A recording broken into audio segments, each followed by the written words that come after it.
cybersecurity, and the basics of AI, and you don't need prior training or experience. Now that's a recession-resistant career. Wow, thanks. I'll check them out. Go to mycomputercareer.edu and take the free career evaluation. mycomputercareer.edu. Financial aid is available for qualified students, including the GI Bill. From the Canes to the Panthers to all of the college sports in the Triangle, we cover it all on the Best of the Drive with Tim Donnelly podcast. Brought to you by Coach Pete at Capital Financial Advisory Group. Visit us at capitalfinancialusa.com. Build up to Black Friday with savings all month long at Lowe's. Right now, get up to 35% off select major appliances. Plus, save up to $500 on select LG major appliances. And get holiday inflatables for under $20. Because Lowe's knows deals. Valid 10/24 through 11/5. Applies to select LG major appliances only. Cannot be combined with additional discounts. See Lowe's.com for details and qualifying items. While supplies last. This hour of the Triangle Sports Leader is powered by Ritchie Law Firm, Injury Lawyers. Ritchie Law is on top of it. Go to ritchielaw.com. That's ritchielaw.com. WCMC HD1 Holly Springs. Take us with you on radio, web, app, Alexa, and YouTube. 99.9 The Fan, the Triangle Sports Leader. I'm WRAL meteorologist Elizabeth Gardner. A warm afternoon for us, but cooler temperatures for the weekend, hitting 81 this afternoon, and it's warm tonight with a low of 61. But tonight a front comes through. We'll see increasing clouds through the afternoon, and it's cloudy through Saturday morning with a small chance for showers. Partly cloudy Saturday afternoon, but highs only in the upper 60s. Weather update brought to you by Newcomb & Company, where your comfort is their business. Visit newcombandcompany.com. 3 o'clock check of your money. Dow Jones is up 369 points to 42,133. Market update brought to you by The Good Feet Store. Ready to step into a healthy and active lifestyle? Come to The Good Feet Store and experience the difference. Discover how a simple step can lead to a life of pain-free possibilities. Puts it out in front. They'll score! Jack Roslovic. Long drive. They'll score! Svechnikov. Orlov scores! Nate Chisholm score! Here's Jarvis out in front. Svechnikov. He pokes it home and scores on the power play. Take the shoulder out in front. They'll score! And welcome to the Carolina Hurricanes. Sean Walker is first in a Canes uniform. Now Kotaniemi. He scores! He gets on the board. The Drive with Tim Donnelly on 99.9 The Fan.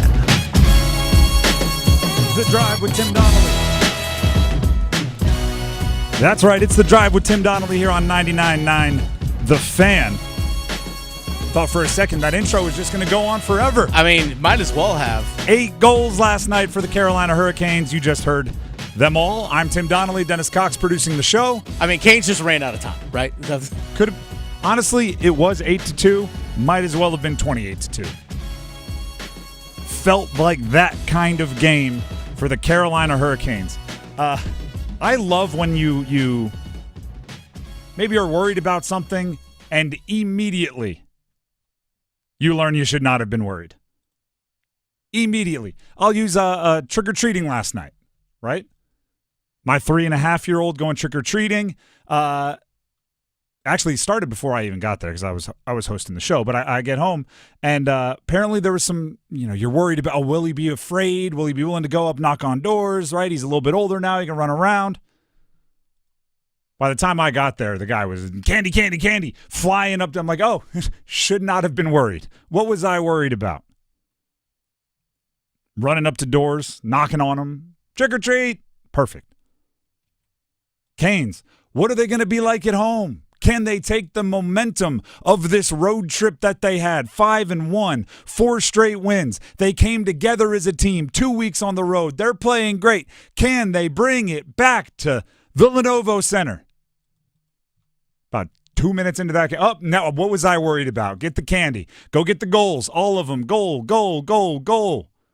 Got Kit Kats, got Reese's, got Starburst. They got them all. Roslovic gets a couple. Svech gets a couple. Jackson Blake gets one, which was actually a little bit of a late addition, if you will, to the stat sheet because they had to go back and watch the tape and make sure that he did tip the shot that he did, and of course he did. He's a rookie with flair. Martin Necas gets 1 and 3 assists for a 4-point night. That's like going up to a house getting the king-size candy bar. Jarvis with 2 assists. Aho with an assist. Carrier with an assist. You heard Sean Walker get his very first goal as a Carolina Hurricane. Would not be surprised if that's a floodgates moment. Kokeniemi, his first of the season. First of the season. Not first as a Cane. First on the season. In addition to a bunch of assists he's already had. It was a fun day for the Canes. Rod Brindamore was asked specifically about what he's seen out of Jack Roslovic, which, for those of you that don't know, because he is new to the Canes, he didn't score goals like this at his previous location. But he's scoring them in bunches for the Canes. Here's what Rod had to say postgame. Yeah, I don't know. It's strange. You know, he's fast and he's got a great release, as you saw tonight. So, you know, obviously it's been a great fit here so far. And, you know, sometimes you just – I don't really know how to explain it, but maybe just a new change of scenery and fresh start. You know, sometimes that is what you need. It's kind of interesting. Roslovic last year played 40 games with the Columbus Blue Jackets. He started his season with the Rangers, did I flip that? Started his season with the Blue Jackets, played 40 games, finished his season with the New York Rangers. In the 40 games that he played with the Blue Jackets, he had 6 goals. He has played 9 games with the Carolina Hurricanes. He has 6 goals. He had 9 on the entire season last year. So things are getting better. And the way I look at the Canes now, right, because after a game like that, by the way, it's the 9th game of the year, you don't want to feel like a finished product, right? You can't allow yourself to go, hey, guess who's got this hockey thing figured out? 8-2, 5-game winning streak. It's us. The new guy Roslovic balling, the new guy Gostisbehere, or new old guy Gostisbehere balling, the new Jackson Blake guy, the rookie, balling. We've got it figured out. You can't think that way. There's kind of 2 ways to go about it. You can nitpick, right, and really watch the film and really look for everything. I would have liked you to have been 2 feet further up on the positioning here, and maybe if you looked left here, you could have saw this pass. You could really dive into the nitty-gritty. Or you can do what I would do, which is strengthen your strengths, which is look at what you're doing well and see how you can continue to improve there. Because right now, the things that are going to pop off an 8-2 game are good. Things that pop off the film during a 5-game winning streak, they're going to be good things popping off the film. So strengthen your strengths. Talk about Roslovic, right? If Roslovic's scoring goals, and he hasn't done that, at least not in the most recent past of his career, make sure he knows what he's doing is what you want. Right? In practice, go, all right, if you're going to score goals, let's set you up here. All right, if you're going to be a guy that finishes at the net, let's give you more opportunities to finish at the net. Like, take what's happening and build off of it.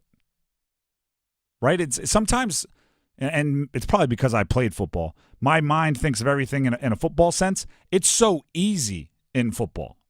You have a wide receiver that has a great day. Guess what? Next week, you're putting him at the position that is the number 1 read more often, right? You are, if he was a 3rd wide receiver in the set, has a great game. Next week, you might play him at the X. You tell your quarterback, give him a shot. It's so easy because plays are run, and you stop every 40 seconds and say, let's all collect ourselves in a huddle. In hockey, a little bit more difficult, right? You can't just go, all right, we're going to put Roslovic at the number 1 option more often. You can play him with certain players. You can ask him to do certain things, but I think you should do it. Keep encouraging Jackson Blake, the rookie, to be more assertive as a scorer. His deflection goal, very subtle, but it's where he was. It's what he was looking to do. It's what he was ready for. Right? Success is when opportunity meets preparation. Make sure he's prepared to score when the opportunities arise. Martin Necas has 12 points in the last 5 games. That's on fire. That's in fuego. That's bananas. It's on a heater. He's on a heater. Anything else hot, he's cooking like just on the stove. He's adding fuel to the fire, gasoline even. Make sure he knows that can be his role. Make sure he knows, hey, you want to lead the team in points? Go right ahead. Don't make it like, oh, well, you're not our number one option and we need to get this guy going and people are going to start. No, tell him, hey, you want to go get 4 points, get 4 points. Ain't going to stop you from doing that. You're not stepping on toes. You're not doing anything wrong. Matter of fact, we love you for it. Andrei Svech scored 2 goals last night and had an assist, by the way, but I want to focus on the goals. He should be a threat to do that every night. The places he was on the ice, the places he lived on the ice last night were the places that you live when you are looking to score. Now, obviously, in an 8-goal game, everything looks like it's smelling like roses. And all of these things that I'm saying aren't going to happen in every game. But if 1 or 2 of them do, that's a win. Kochetkov was good. I wouldn't say great. Wasn't challenged a lot, to be honest. Had to scramble a few times after overextending himself. Aggressive mistakes. But baby steps. Better than he was the game before as far as controlling his impulses. Now, one of the goals allowed was a fluky, weird bounce. And by the way, I do like that each team gave each other a goal. Right? I don't mind that if you're going to give up an own goal, they're going to give up an own goal. It's a wash. So you can take the 8-2 game, make it a 7-1. By the way, the Bruins, because you go on NHL, a lot of times if I'm looking for a goal to rewatch, I will just go to the team that scored its official Twitter account. So if I want, that Sean Walker goal, I want to see it again, I'll go to the Canes Twitter account because they're most likely to retweet it. And they have all the rights to retweet it and everything. The Bruins didn't even post the goal. It was so fluky when it went off Slavin's leg. They didn't even go like, oh, another one for Marchand. They just pretended it didn't exist, which I respect, kind of. Aho, I thought that was kind of funny. I thought Aho, this will be my last point here, and my rap fans, hip-hop fans will respect it. I think about 8 minutes into the opening period, Aho turned into Tupac from Hit 'Em Up. Hit 'Em Up, one of the most notorious rap disses of all time, aimed towards Biggie Smalls and Bad Boy, which is aging quite well when you include Diddy and Bad Boy. Never mind. There's a line where he basically says, y'all bleeps aren't even on my level. I'm going to let my little homies handle you. It did feel like Aho's first 2 or 3 shifts, he was looking for his own goals. He was active. And then he was like, oh, never mind. Y'all aren't even on my level. I'm going to let these other fools handle you. I'm going to keep the puck moving. I'm going to keep it on the correct side of the ice. And they're just going to score all the goals. And that's exactly what happened. So, you come to this show on a Friday, you just might get a Sebastian Aho is Tupac reference because that's what we do on Fridays. The Drive with Tim Donnelly, 99.9 The Fan. And there's more good there. I could keep going on. I like some of the things Gostisbehere did. I love some of the things Orlov did. There's a lot of good, but we only have so much time in a show. The Drive with Tim Donnelly, 99.9 The Fan. We'll be with you all the way up until 6 o'clock. Then we'll hit some overdrive. There's soccer on 99.9 The Fan tonight. So believe it or not, winning teams do play at Bank of America Stadium in the form of Charlotte FC. See what you did there. Tell me I'm wrong. You might even say a winning football team. Yeah, there you go. If you're better. Yeah, using a different way to think about it. NC State, they're a winning team. NC State football, they beat Cal before the break. Before they had a little bye, they play Stanford at home tomorrow at noon. I'll tell you why State better look different when they take the field against Stanford. Stick around. Keep pounding. Panther Talk. Panthers Playbook. The Paw Print.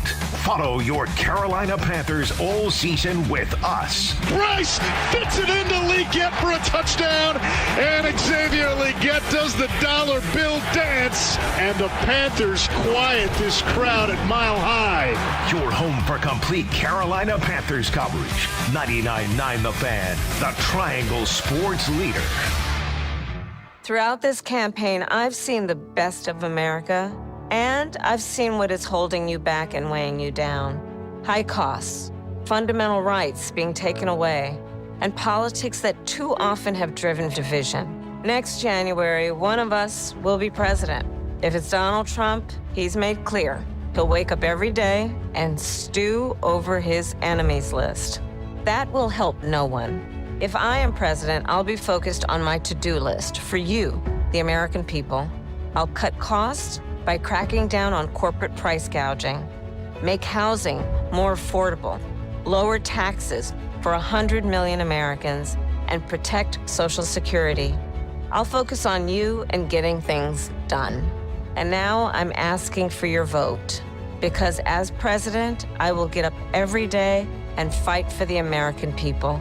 Let's get to work. I'm Kamala Harris, candidate for president, and I approve this message. Paid for by Harris for President. Time is up. The IRS is in full collection mode for 2024, issuing liens, levies, and garnishments to anyone who has a past tax debt or unfiled tax returns. Don't wait till it's too late. Your paycheck and bank accounts are at risk of being seized. Call now and stop the collection process today. If you're living check to check, no matter how much you're making, you still may qualify for the Fresh Start programs offered by the IRS to reduce or even eliminate your tax debt. It's just a 5-minute call to get your options, and it's free. If you owe back taxes, have years of unfiled tax returns, under audit, have a wage bank levy, or finally just want to sleep better, business or personal, call the experts at Republic Tax Relief while there's still time. A+ rated by the Better Business Bureau, and tough. This veteran-owned company has the fight you need to take on the IRS. Don't go at it alone. The call is free. Call their hotline number now, 800-652-1714. That's 800-652-1714. Find out if you qualify today. Call 800-652-1714 or go to republictaxrelief.com. Must qualify for enrollment. Results may vary. Paid for by AMD Financial. Everywhere you look, things are getting more expensive. So at Consumer Cellular, we're lowering the price for those 50 and up. Now you can get unlimited talk, text, and data for $30 a line when you buy 2. That's just $60 a month for 2 unlimited lines. So if you're 50 and up, make the switch and save. Come on, you've earned this. Call 1-888-FREEDOM.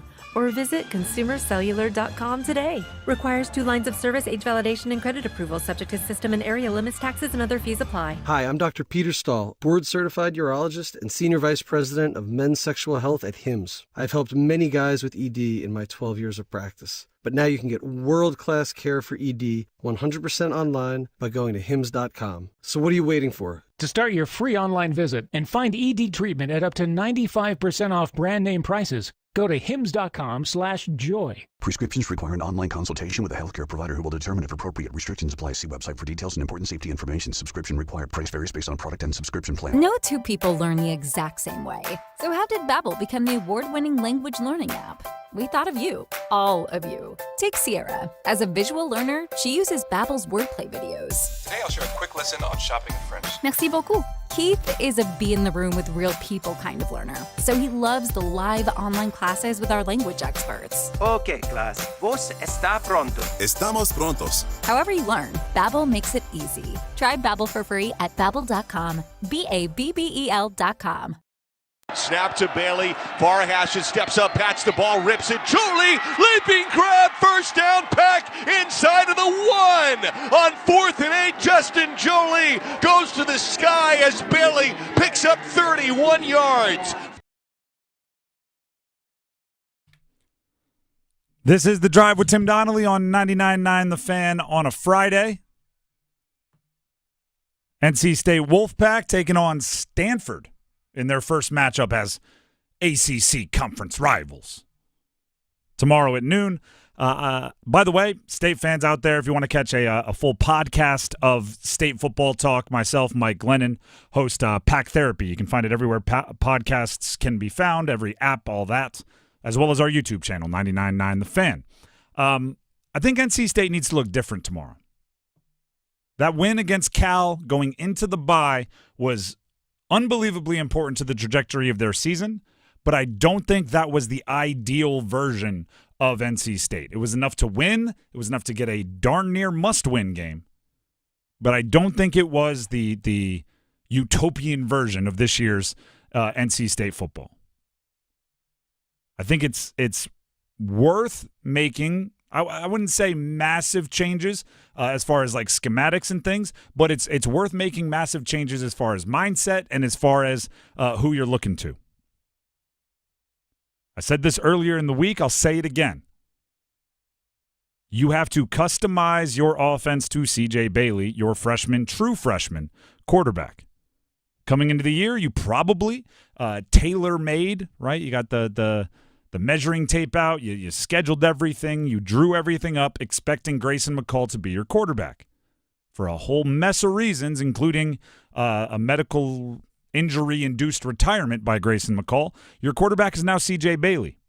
Spend the bye week, letting the hem out. Taking in the pants. Why? Because C.J. Bailey is 6'6", 6'7", and very, very skinny. So I was making that joke. Dave Doran talked to the media about C.J. Bailey and this team now being his. He's got a childish enthusiasm about just being out on a field with a ball, and at the same time, he's got a professional competitive spirit. Like, he plays hard. And he wants his guys around him to play hard. And he's not afraid to call a guy out there. Like, you got to go full speed right here, man. I need a better picture of that play. And he gives that. And so it's natural. He's not a nervous guy. He just goes out and plays. He loves playing. He's been competing in this sport against good people a long time. As a guy that played on offense in college, I would have loved to have played football with him. I mean, just being in the huddle with a guy like that, that's what you want, as a teammate. C.J. Bailey's team now. Think back to last year, real quick here. State fans will remember this. If not, I'll give you the nuts and bolts of it. Remember how different it felt against Clemson coming out of the bye? You might even not say better or worse. You definitely say better. But at the time, I don't know if you could put your finger on it right away. You just knew this team looks different. It feels different. They're moving different. This year, pre-bye, I did it. I heard multiple people do it. Effort was questioned, particularly on the defense. Maybe not finishing plays, not finishing your pursuit angles, not always pursuing to the whistle. If the ball was run the other way, somebody else will make the tackle. Effort was questioned. Even Dave Doran in the postgame or midweek said, yeah, we're looking at every position, especially on defense. Coming out of the bye, fly around. Fly around. And if you're not, get off the field, right? You just heard Dennis mention it. Dave Doran said every position was being evaluated. Put the ones out there that are going to run their hardest all the way to the whistle, and if they get too tired to do it, put somebody else in that will do it as well. Run hard. The running game has not only been questioned pre-bye, it was questioned for 5 years at NC State. Haven't really had a traditional running game. Coming out of the bye, you probably won't have a traditional running game. They don't grow on trees. But figure it out, right? C.J. Bailey, maybe with some read keep. Maybe Casey Concepcion out of the backfield more. Maybe one of the rookies, one of the freshmen. Paler, Anderson, these are guys that came in with extremely high reputations as do-it-all players. Keep defenses honest. And then once you do, look at your freshman quarterback and see how far he can take you. And this is a great game to start that style of play. Stanford, they've given up 20 passing touchdowns this year. That's the most in the ACC from a raw total standpoint by 3. They also give up 2.5 passing touchdowns per game, right? Because buys have started, so not everybody's played the same amount of games.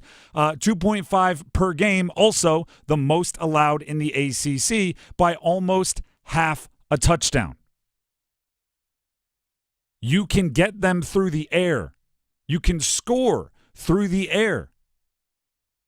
If I'm tossing the keys to fully autonomy, we could say C.J. Bailey's been on with his driver's permit up till now, right? Robert and I was sitting in the passenger seat going, whoa, slow down. Slamming that imaginary brake on the passenger seat that parents slam when you're learning how to drive. Robert and I has been right there, the offensive coordinator. I think this is the game. Like I said earlier, my son is 3.5 years old. I do not anticipate zooming through to this portion, but the Stanford game is the first time Dave Doran and Robert and I toss the keys to C.J. Bailey on a Friday night after school and say, "Hey, be home by 10:30," and then they're just out there. Where? They said they're going to a friend's house. Do you know for sure? Maybe. I guess nowadays they have all the iPhone tracking and stuff. Back when we were, it was just, all right, I hope you're there. That's the CJ Bailey game I want. Hey, we're going to call some pass plays, but it's on you. No more hand-holding, no more, hey, when you get there, make sure he has his mom call us to say you made it. No more of that. And Stanford is a good one to do it against because of all the reasons I said.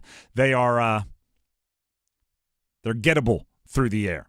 Dave Doran talked about, again, the head coach, talked about a renewed sense of energy after beating Cal before the bye. Here are his comments. I mean, the reward is winning, right? And the prior 2 games, we were right there and didn't get it done. And going through what we did emotionally as a team, through Grayson's injury and then CJ becoming the guy. And then now it's his team, and he got that win, a comeback win. And we played as a team together on the road 8 straight weeks, all the things that went into that 8th game, to see them overcome that against a team that's really good on defense.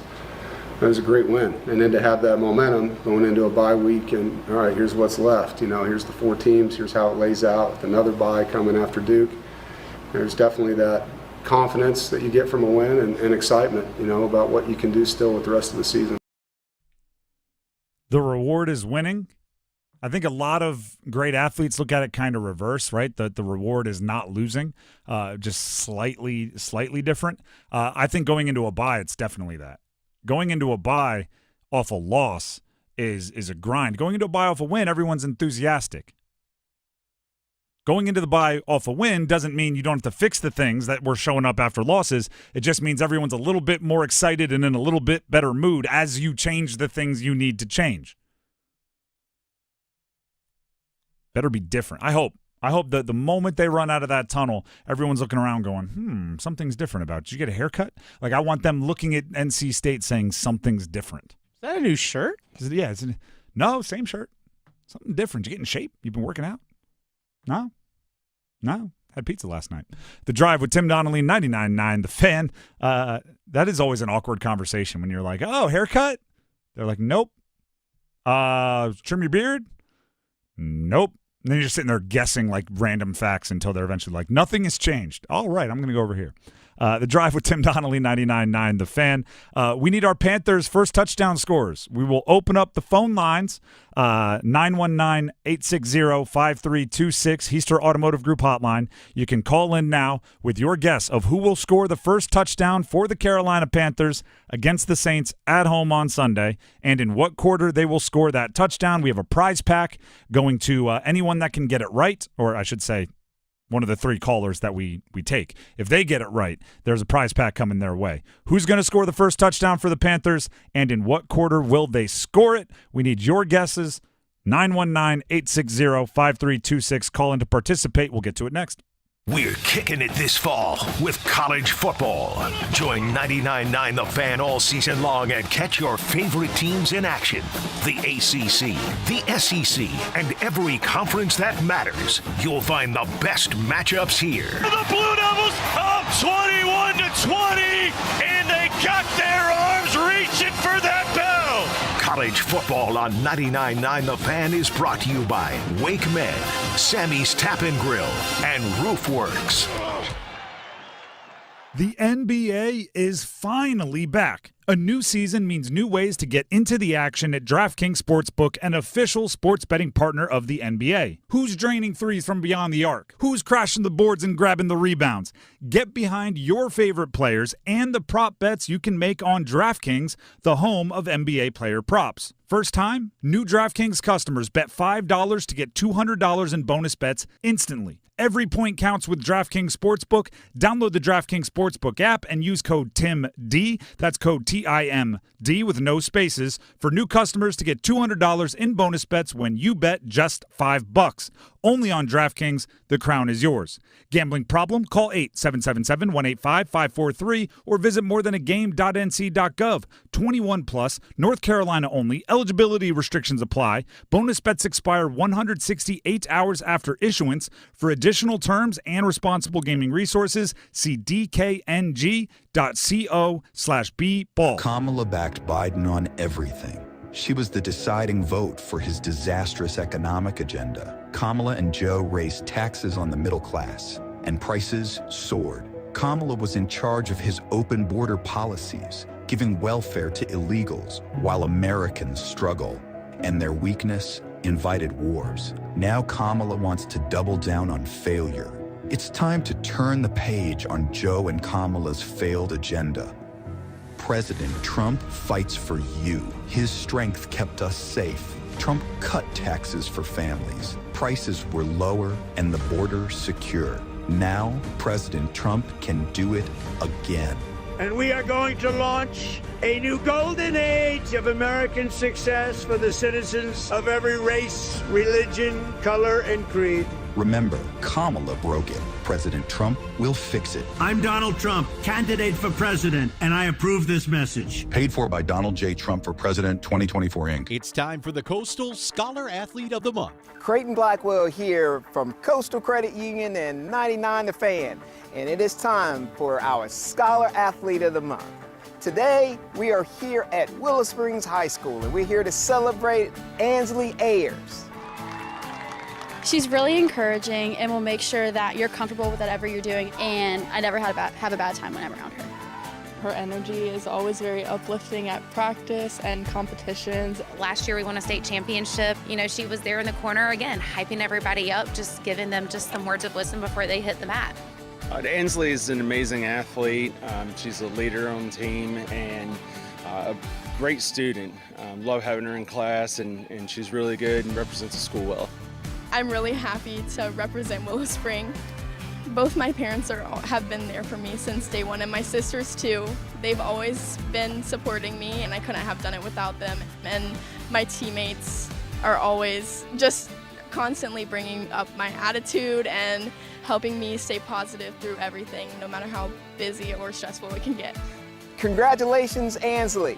For over 20 years, 99.9 The Fan and Coastal Credit Union have been recognizing scholar athletes at Triangle area schools. If you'd like to nominate a high school athlete, text AWARD to 919-860-5326. That's AWARD to 919-860-5326.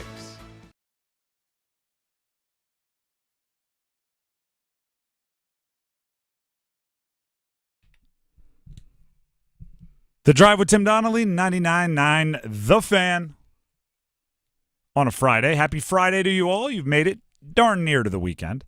And three of you, welcome you to the show. We have our contestants on the line for our Panthers first touchdown scorer competition. All they have to do is predict who's going to score the first touchdown of the game for the Carolina Panthers and in what quarter they will score it.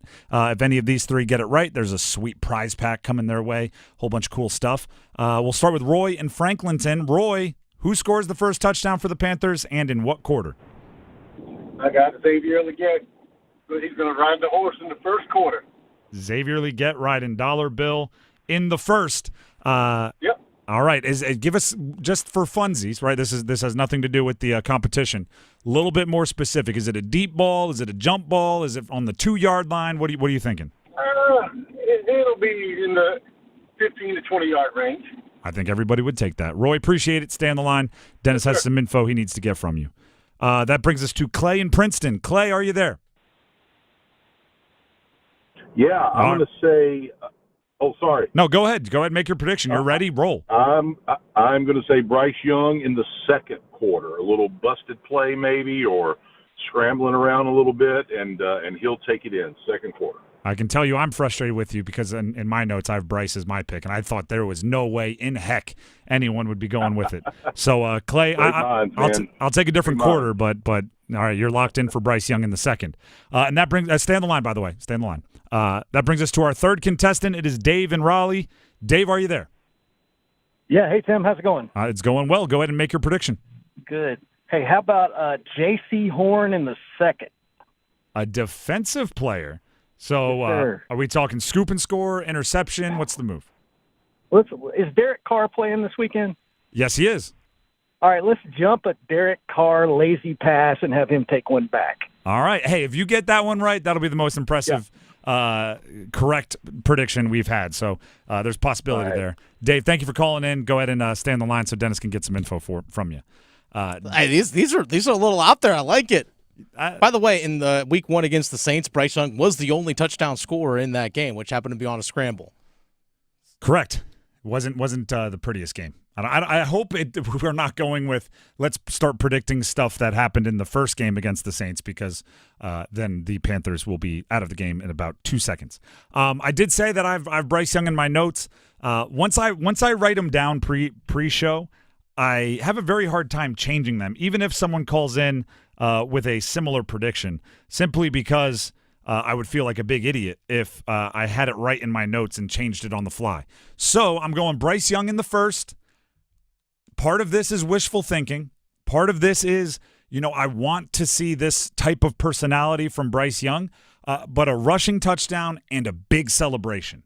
Fist pumps, chest bumps, jump on top of an offensive lineman. I want, if you saw, if you were watching Thursday Night Football last night, I know a lot of you were probably watching the Canes game, but if you were double screening, there was a run by Aaron Rodgers, got down to like the 2-yard line. It was called back by a penalty, but he didn't know it at the time. Stood up, fired up. He was ready to get excited.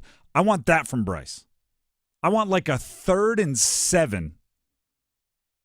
3rd and goal from the 7 would be the better way to say that. 3rd and goal from the 7, shakes off a tackler, runs towards the pylon, contact, drives into the end zone, stands up, pumping his chest, looking at the Saints saying, what now? Maybe even somebody asking Bryce or telling Bryce, hey, let me hold you back, bro. That's what I want to see. That's what I want to see. We've had a few other people give predictions. Jamie from 4 Oaks just called in. Okay. Says Chuba in the first. Chuba in the first. That's chalky, but I like it. Hey, I respect it. Walk 8487 on a YouTube live chat. YouTube live chat says Jalen Coker in the second. Okay. So there's a little quiet first, but then you get an undrafted rookie free agent into the end zone in the second. I'm going to go with your boy JT Sanders in the first quarter, by the way. If you get it right after I picked him on like half the weeks, I'll be very upset. I'm going to go your boy JT Sanders, 3rd and goal from the 6-yard line, little corner route. Over the top? All right. Yep. I like that from Bryce, too. I like a little touch into the end zone. All right, so there you go. We got a nice variety here. Xavier Leggett, a couple of Bryce Youngs, J.C. Horn. Yeah. There was a Chuba, and now we have a Jatavian Sanders. If you want to make a prediction for bragging rights, we'd love to hear from you.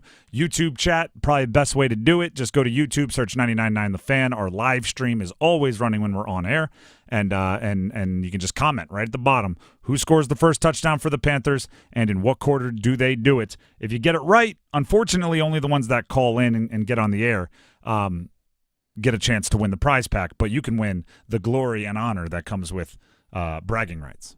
I know the Saints defensively have not been great, and by the way, Marshawn Lattimore, their top corner, not playing, and Kool-Aid McKinstry, one of their top draft picks at corner, also not playing. So what you're saying is the offense is going to go bananas. Or should we add Ike Ekwonu, starting left tackle for the Panthers, not playing? DJ Wanham should have been at some point a starting edge rusher for the Panthers. Likely not playing. Adam Thielen likely not playing. Jonathan Brooks likely not playing. Oh yeah. There's. I don't think either team has a massive advantage in the injury front. No, they don't. Because also like Rashid Shaheed's not playing because he's out for the year. There's things on both sides. Kendre Miller, one of the backup running backs for the Saints, not playing. Jamal Williams, one of the backup running backs for the Saints, likely not playing. So they'll likely be Alvin Kamara and practice squad call-ups at the running back position, or Taysom Hill. There's a lot of other options to get at with these Saints. So both teams are going to be in a little bit of trouble when it comes to that. Gus and Carey says Chuba in the second. Chuba in the second. Not a bad pick. The Drive with Tim Donnelly, 99.9 The Fan. Let's talk about what will undoubtedly be the most fun preview conversation that I will have about a college football game today. And it's not because of the triangle team, right? We're going to talk about, obviously, we already talked about NC State. We're going to talk about UNC. We're going to talk about Duke. But that's not why this one's going to be so fun. This one's going to be a good time because Florida State stinks. UNC at Florida State, tomorrow, 3:30, FSU, Florida State, the big bad bullies, all the Seminoles, all the, we're too good for the ACC, all the, we need to sue to get out of the ACC because you're holding us back. They're a get-right game. They're someone you love to see on your schedule when you have some things you need to work out. But what happens if you got right last week against UVA, like UNC did, and now you're playing Florida State, who's a get-right game? Well, then it's a get way fired up game. It is a get to the next level game. It is a get even more right game. Florida State is 1-6 in conference, 1-7 overall. Their lone win was a 14-9 slugfest against Cal, and what was Cal's first ACC game of all time. So, I think it was in Tallahassee, if I remember correctly. It's a 5-point win over a team that can't score. Florida State's offense, I have some stats for you. I have some rankings for you. I'm telling you, I'm giddy. I can tell. Florida State's offense, yards per game, total yards per game in the ACC. They are ranked dead last. What about rushing yards? Rushing yards per game. In the ACC, they are ranked dead last. Points scored, right? That's really the whole goal. The whole goal is to score points. Points scored. Where is Florida State in the entire ACC? Dead last. What about passing yards? Passing yards in the ACC. Where's Florida State ranked? You're probably going to say dead last. No, actually third worst. So they're pretty good at that. Or they're just always behind and they're slinging it around and they throw a bunch of turnovers too. Anyway, Florida State's offense, we'll take an average of their rankings and pretty much every meaningful stat, a dead last in the ACC. Brother, this guy stinks! Florida State's defense, by comparison, is great. By comparison to most other teams, not so. They are dead last in the ACC in rushing yards allowed per game. That's what happens when you are trailing most of the game. Sixth worst in total yards, seventh worst in points allowed. They are the third best ACC team as far as allowing the fewest passing yards per game, but that could be what happens when you are trailing and the other team isn't throwing the ball because they just want to get out of there. So who should have, based on all of that, who should have a giant game for UNC against Florida State?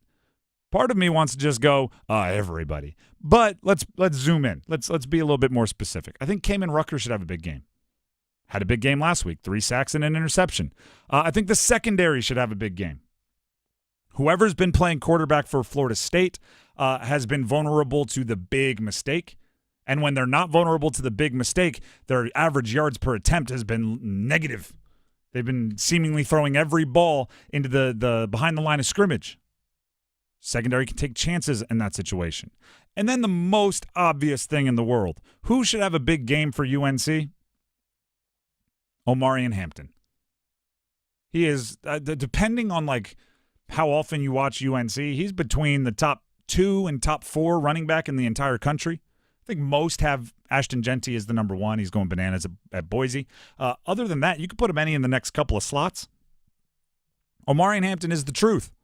And you're going up against a team that is dead last in the ACC in most rushing yards allowed per game. It doesn't take a rocket scientist. And I hope that UNC doesn't try to get cute. I hope they're not like, I bet you they think that we're going to run Omarion Hampton a lot. So we're going to, no, run Omarion Hampton a lot. This is, by the way, a broken record. I say this before every UNC game. Run Omarion Hampton. But I'm saying it louder before this game. If the passing game is slow, it shouldn't matter. But if it is, Jacoby Criswell, protect the football. Get rid of it on time. The one thing Florida State has is they do have athletes on the defensive front. Get rid of the ball on time. If you do that, you should win by a bunch, just like last week. And you should enjoy the heck out of it. You should have joy and jubilation in your eyes on the sideline because you get to beat the heck out of Florida State. When Florida State wins, you know what happens. Their fan bases, and when they win, rightfully so, but they enjoy it. They enjoy your despair. They talk down on you when things are going well for them. Do the same. Maybe not all the way there. Don't go full Seminole. No one ever wants to go full Florida State Seminole, but enjoy it. You know, it's you get a chance to knock out the bully, you knock out the bully. Florida State's bad. I'm just gonna throw that out there. I don't know how physically and like just within the realm of possibility, I don't know how last year's team and this year's team at Florida State like practice on the same field and use the same facilities. That it doesn't make any sense. How that I have to imagine after last year's undefeated run and should have been in the college football playoff, they could recruit the transfer. I know they're funded in the transfer portal. I just don't know how this happens. But it did, and I'll be darned if I'm not going to enjoy it. There's once a week somebody texts me, how are they this bad? And then we go back and forth with a whole bunch of like fake ideas. Well, maybe the quarterback, and maybe they did it. Well, they did lose Keon Coleman and Trey Benson, and well, but and there's no real answer there. We're just word salad. Or maybe last year was just an anomaly. Ooh, I like that. Fluke? I like that. Take that, Florida State. Last year's a fluke. You shouldn't have been in the college football playoff. How you like that? Yeah. I don't believe in it, but I'll say it. The Drive with Tim Donnelly, 99.9 The Fan. The other game we need to preview, Duke at Miami. Now, unlike the UNC, who they should win, everyone expects them to win, they'll be favored, Duke has a chance to shock the world tomorrow. And by the way, just it would hurt the ACC because Miami at this point is the representative at the upper echelon that is carrying the flag for the Atlantic Coast Conference, but that shouldn't matter to Duke. Duke has a chance to shock the world tomorrow at noon in Miami. This one has all of the ingredients for an upset. Has all the ingredients for an upset. A super motivated Duke team. Why? Because their coach used to be the head coach of Miami, and although Manny Diaz would never say it, and I even tried to lure him into it last week, he would never say it, there has to be a circle on his calendar for this one. The way it ended, the way he was treated, the way all of that happened at the end of the Miami run for him as head coach. He's going in there with Duke with all intention of not, but I don't know how you don't. His mind is on revenge. His mind is on winning the breakup. His mind is on, you let me go? Well, watch this. Miami's one of the top 5 teams in the country right now. Duke's going in there with a hunting mentality because they're trying to do it for their coach. Also, Duke had a brutal loss last week. That SMU game, they won the turnover battle 6-0, and I can only imagine that in the history of major college football, if you win the turnover battle 6-0, you had to be like 900,000-0 until Duke lost to SMU last week. That will laser focus you for a week. For that practice, for those film sessions, you are laser focused if you're Duke this week. From Miami's perspective, again, all the ingredients for an upset. Miami, and again, it's against what everybody would say. It's against your best judgment, your conscious thought.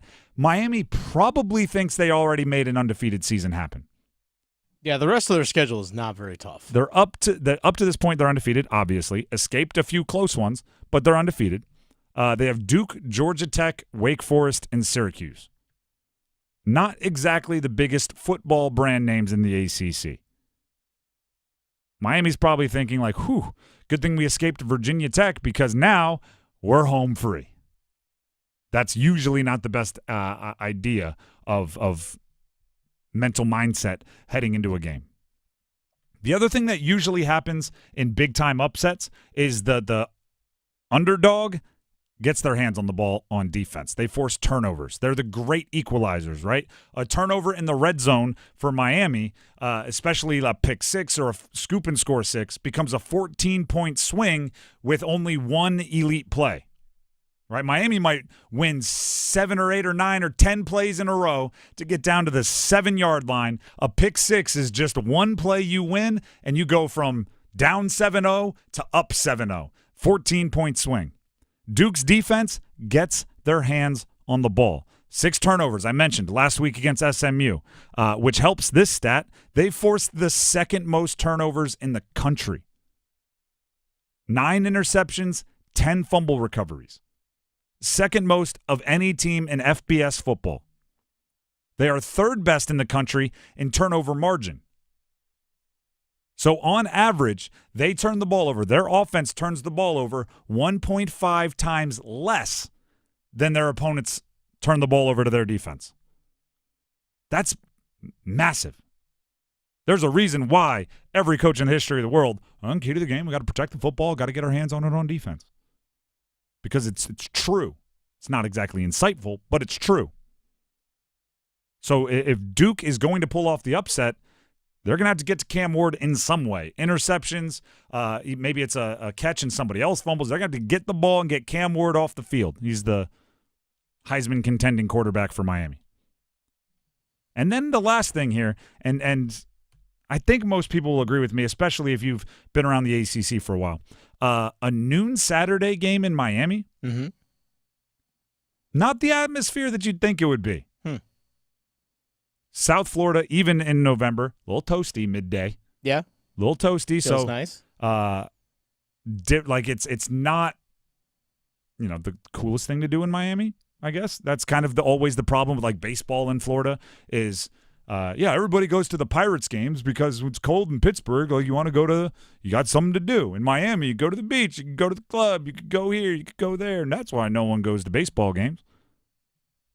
Kind of Saturday at noon, they don't fill up the stadium all the way. It's that Miami is very I'm trying not to be super stereotypical. They're very who do you know, right? You're trying to get into the club, who do you know? Well, I doubt Duke is the one that everyone's like, ooh, got to make it to the Duke game. It's not exactly the Gucci belt of college football teams. Mm-hmm. You play Florida State, you play Florida, you play some of these other teams. It's it's a status symbol. I've got great seats to the Florida State game, even if they stink. Duke, I don't know. We'll see next week. I'm just telling you, the Miami fan base is not an every week fan base. They're a big game, night game fan base. Now, having said all of that, those are the ingredients for the upset, right? You got all the ingredients. You still need to be able to cook the meal, right? You can have all the ingredients. You leave it in the oven for 10 minutes too long. That meal is ruined anyway, right? You can have all the ingredients. You still have to chef that bad boy up. Miami is really good. Cam Ward is really good. So all of those ingredients add up to nothing if you don't play the best game you've played all year. The effort you put out there, particularly on offense against SMU, gets you blown out against Miami. You get down 20-0 like you did against UNC, Miami does not let you come back into that game. So, yeah, you have all the ingredients. You have an opportunity. That's all it is. It's the ingredients and an opportunity to shock the world on a noon Saturday game down there in South Florida. By the way, Miami, for much of the last month, basically, 4 games they've played, they've been playing with fire a little bit. Oh, I know this past Sunday they beat Florida State 36-14. We discussed already how Florida State stinks. But they beat Louisville on the road 52-45. They let Louisville hang around. Louisville actually had their chances to win that game. They went on the road to Cal and beat Cal by 1, 39-38. They gave up 38 points to Cal for a team that can't score. They gave up 38 points to Cal, and they beat Virginia Tech 38-34. Some would argue Virginia Tech beat them in that game, and the refs gave it back to them on that. There's also that, too. Exactly. So, Miami has been, a couple of weird plays away from losing games. They're right there from falling apart. For the picking on, would you say? Yeah. It's not out of the realm of possibility that if Duke's defense showed up, like you mentioned, and can slow down Cam Ward a bit, Miami's defense hasn't really been stopping people much all this year. Well, congrats. You beat Florida 41-17. Florida's not good. You beat FAMU 56-9. You beat Ball State. Wow. But I will add this. The Cal game, right? 39-38. Everybody was very nervous about that one. Cal got a turnover on downs at midfield, turned it into a touchdown. Yep. Cal got an interception return for a touchdown. That's usually the way those games become much closer than it feels like they should. Duke has to do it. You have to get your hands on the ball. Have to. And you have to play better offensively than you've been playing. Because, as you mentioned, all those games that were very close, Virginia Tech scored 34, Cal scored 38, Louisville scored 45. Duke's offense isn't putting up those kinds of numbers very often, so they're going to have to score a bit more because even good defenses, Cal is a good defense. Miami can score against. Their offense and Cam Ward, they're good. Some Panther fans will be watching this Duke Miami Hurricanes game going like, oh, no, I'm not a Duke fan. No, I don't like Miami. Well, then what are you watching this game for? I want to see if Cam Ward's going to be our quarterback next year. He's that style of player and maybe a top 5 pick style of player depending on who you ask. So there's the challenge. It's right there, Duke. It ain't going to be easy, but you have the chance. You have the challenge. Are you up for it? And then will your coach be super jacked up that you exacted the revenge for him? I would love to have the conversation with Manny Diaz after a win, because he's going to say, oh, I wasn't thinking about that. I wasn't but I would love to be able to look him in the eye and just see that smirk where he's going wasn't thinking about it at all as the final clock ticked down. As I looked around and walked to the visitors' locker room, wasn't thinking about that at all. With a knowing, smirkish, devilish smile. Devilish smile. Like you mentioned, noon kickoff tomorrow. Coverage over on Buzz Sports Radio starts at 11 a.m. So if you want to tune in and check out the game, that's where you can find it. We'd love to have you. The Drive with Tim Donnelly, 99.9 The Fan. Tonight, we have an unusual broadcast on 99.9 The Fan. It is soccer. Charlotte FC. There it is. It is a playoff game. It is a playoff game. Playoff anything in the state of North Carolina. I mean, come on now. Playoff everything is better. So that's right here on 99.9 The Fan. What time does that all start up? I believe 7:30 is when the game actually begins. But let me go ahead and clarify for you real fast. It is playoff professional soccer on 99.9 The Fan. 7:30 kick right here on 99.9 The Fan. They're taking on Orlando City. Because, Orlando City. Because it is a city, and they just wanted to remind us? Sure. The Drive with Tim Donnelly, 99.9 The Fan. That's tonight right here. When we come back, we have football. Also, real quick, for soccer note, North Carolina Courage, NC Courage, have their final home match tomorrow at home at 7:30 against the Washington Spirit. I think it's Fan Appreciation Day. And that's closer. That's right here in the Triangle. Let's go ahead and check that out. Be appreciated as a fan. Exactly. If you enjoy soccer, hey, weather's going to be nice. If you enjoy soccer, last chance. Now, coming up next, football at 4. The Panthers versus the Saints in Charlotte. I'll tell you why it should be a young person takeover. Stick around. Move your sports day forward. The offense managed to get that one drive going on a 50-yard field. And everyone thought to themselves, oh, maybe it's the rebirth of Bryce Young. Maybe the Carolina Panthers have turned the corner and the play calling is correct. And then the Denver Broncos scored 21 in the second quarter. Get set up. Join Next Up with Paul Ihander. Mornings at 9 on 99.9 The Fan, the Triangle Sports Leader. Imagine your team always looking and feeling their best in high-performance technical workwear. Cintas can make it happen. They have garments for almost every job imaginable. And with the Cintas Workwear program, you get freshly laundered garments delivered every week for everyone on your team. Great garments without the bother of laundry. That's a real perk for employees. Find out how Cintas can boost team image and morale. Visit Cintas.com. Oh, I'm ready! And get ready for the workday. $5, that's a deal, yeah. McDonald's money, I got McDonald's money. One meal just to make me feel better. All I wanna know is, can I get a hot and spicy patty, the McNuggets so crisp, and the fries go to yellow, yeah, McDonald's don't miss, yeah. Order the app or the drive-thru quick, yeah. $5, that's a deal, yeah. I got McDonald's money. At participating McDonald's. Build up to Black Friday with savings all month long at Lowe's. Right now, get up to 35% off select major appliances. Plus, save up to $500 on select LG major appliances. And get holiday inflatables for under $20. Because Lowe's knows deals. Valid 10/24 through 11/5. Applies to select LG major appliances only. Cannot be combined with additional discounts. See Lowe's.com for details and qualifying items. While supplies last. Sometimes I struggle to get to sleep. My body stopped for the day, but my mind is still running. so I take ZQuil. ZQuil, the world's #1 sleep aid brand, has a range of non-habit-forming products to fit you and your family's needs. Invest in a great night's sleep for the best you tomorrow. I'm awake and ready to take on anything.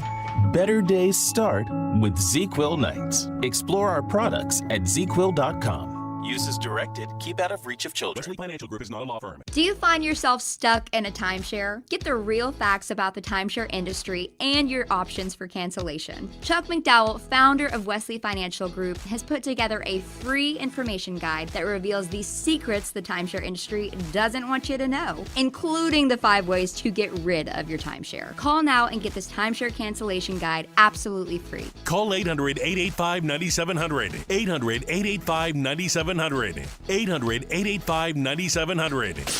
This hour of the Triangle Sports Leader is powered by Ritchie Law Firm, injury lawyers. Ritchie Law is on top of it.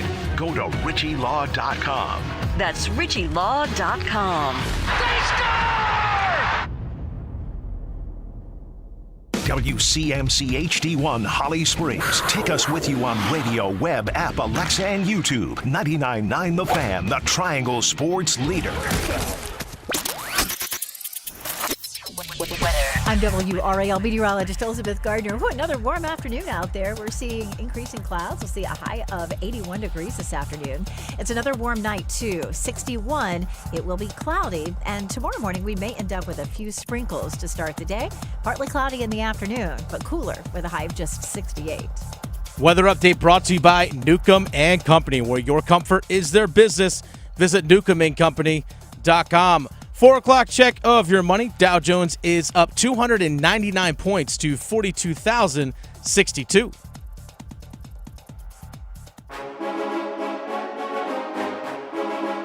Let's move the chains. Time for football at 4. The Drive with Tim Donnelly, 99.9 The Fan. Panthers Saints this weekend. Here's what I'm hoping it is for the Panthers. A young person takeover. A young player, a young member of the team, a draft pick, a rookie, a second-year player. If you are younger than 24, report to the field, you're playing. The second half of the season entirely is about a young player takeover for the Panthers.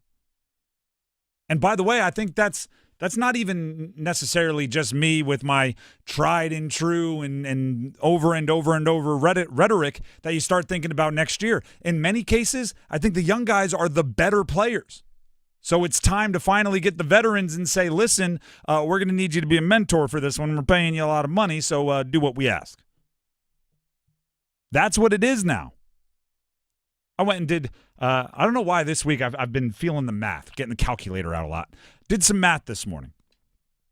If you take, I'm going to put these players at positions. Okay, I'm going to pencil them into a starting lineup. If you take Bryce Young at quarterback, Xavier Legette, first rounder at wide receiver 1, Jalen Coker, one of the more hyped undrafted rookie free agents across the NFL as of right now, put Jalen Coker at wide receiver 2, put Jatavian Sanders, your 4th round rookie, at tight end 1. And once Jonathan Brooks is healthy, he's doubtful or he's questionable to play this weekend, which would be his debut. But Dave Canales told the media, probably not. If you make him running back 1, that is a age 22.2 average. They are on average 22.2 years old. Now, you could also pencil in a different style of starting lineup at those positions, and I'll read that to you. You could put Andy Dalton at quarterback 1.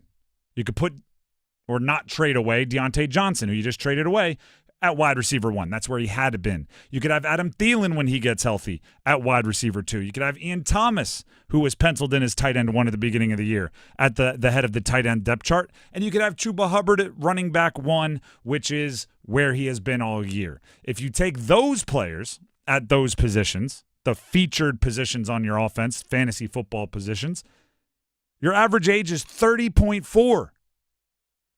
30.4. That is an 8.2 years difference on average at those positions. Now, Chuba Hubbard's a beast. Don't get me wrong. And I hear some of you going, why is Chuba included? He's only 25. Because running backs are like, it's dog years. 25 at running back and 25 at quarterback are not even the same beast. 25 at quarterback, you're thinking, all right, we've got another potentially 15 years. 25 at running back, you're thinking, I hope he can make it to 30. It is just a different beast. But the crazy part is, if that were it, if you are, what are they, 1-7, 1-8, 1-9, I lose track of the losses. If you're 1 and whatever at this point in the season, I think what I just said might be all I should have to say. Right? Hey, this group is 8 years younger on average, and you stink. I think that's all I should have to say in order for you to pick that group. But on top of that, I'm not wholly confident that the group that's younger isn't better. Xavier Legette is at least more physically imposing, stronger, faster than a Deontay Johnson.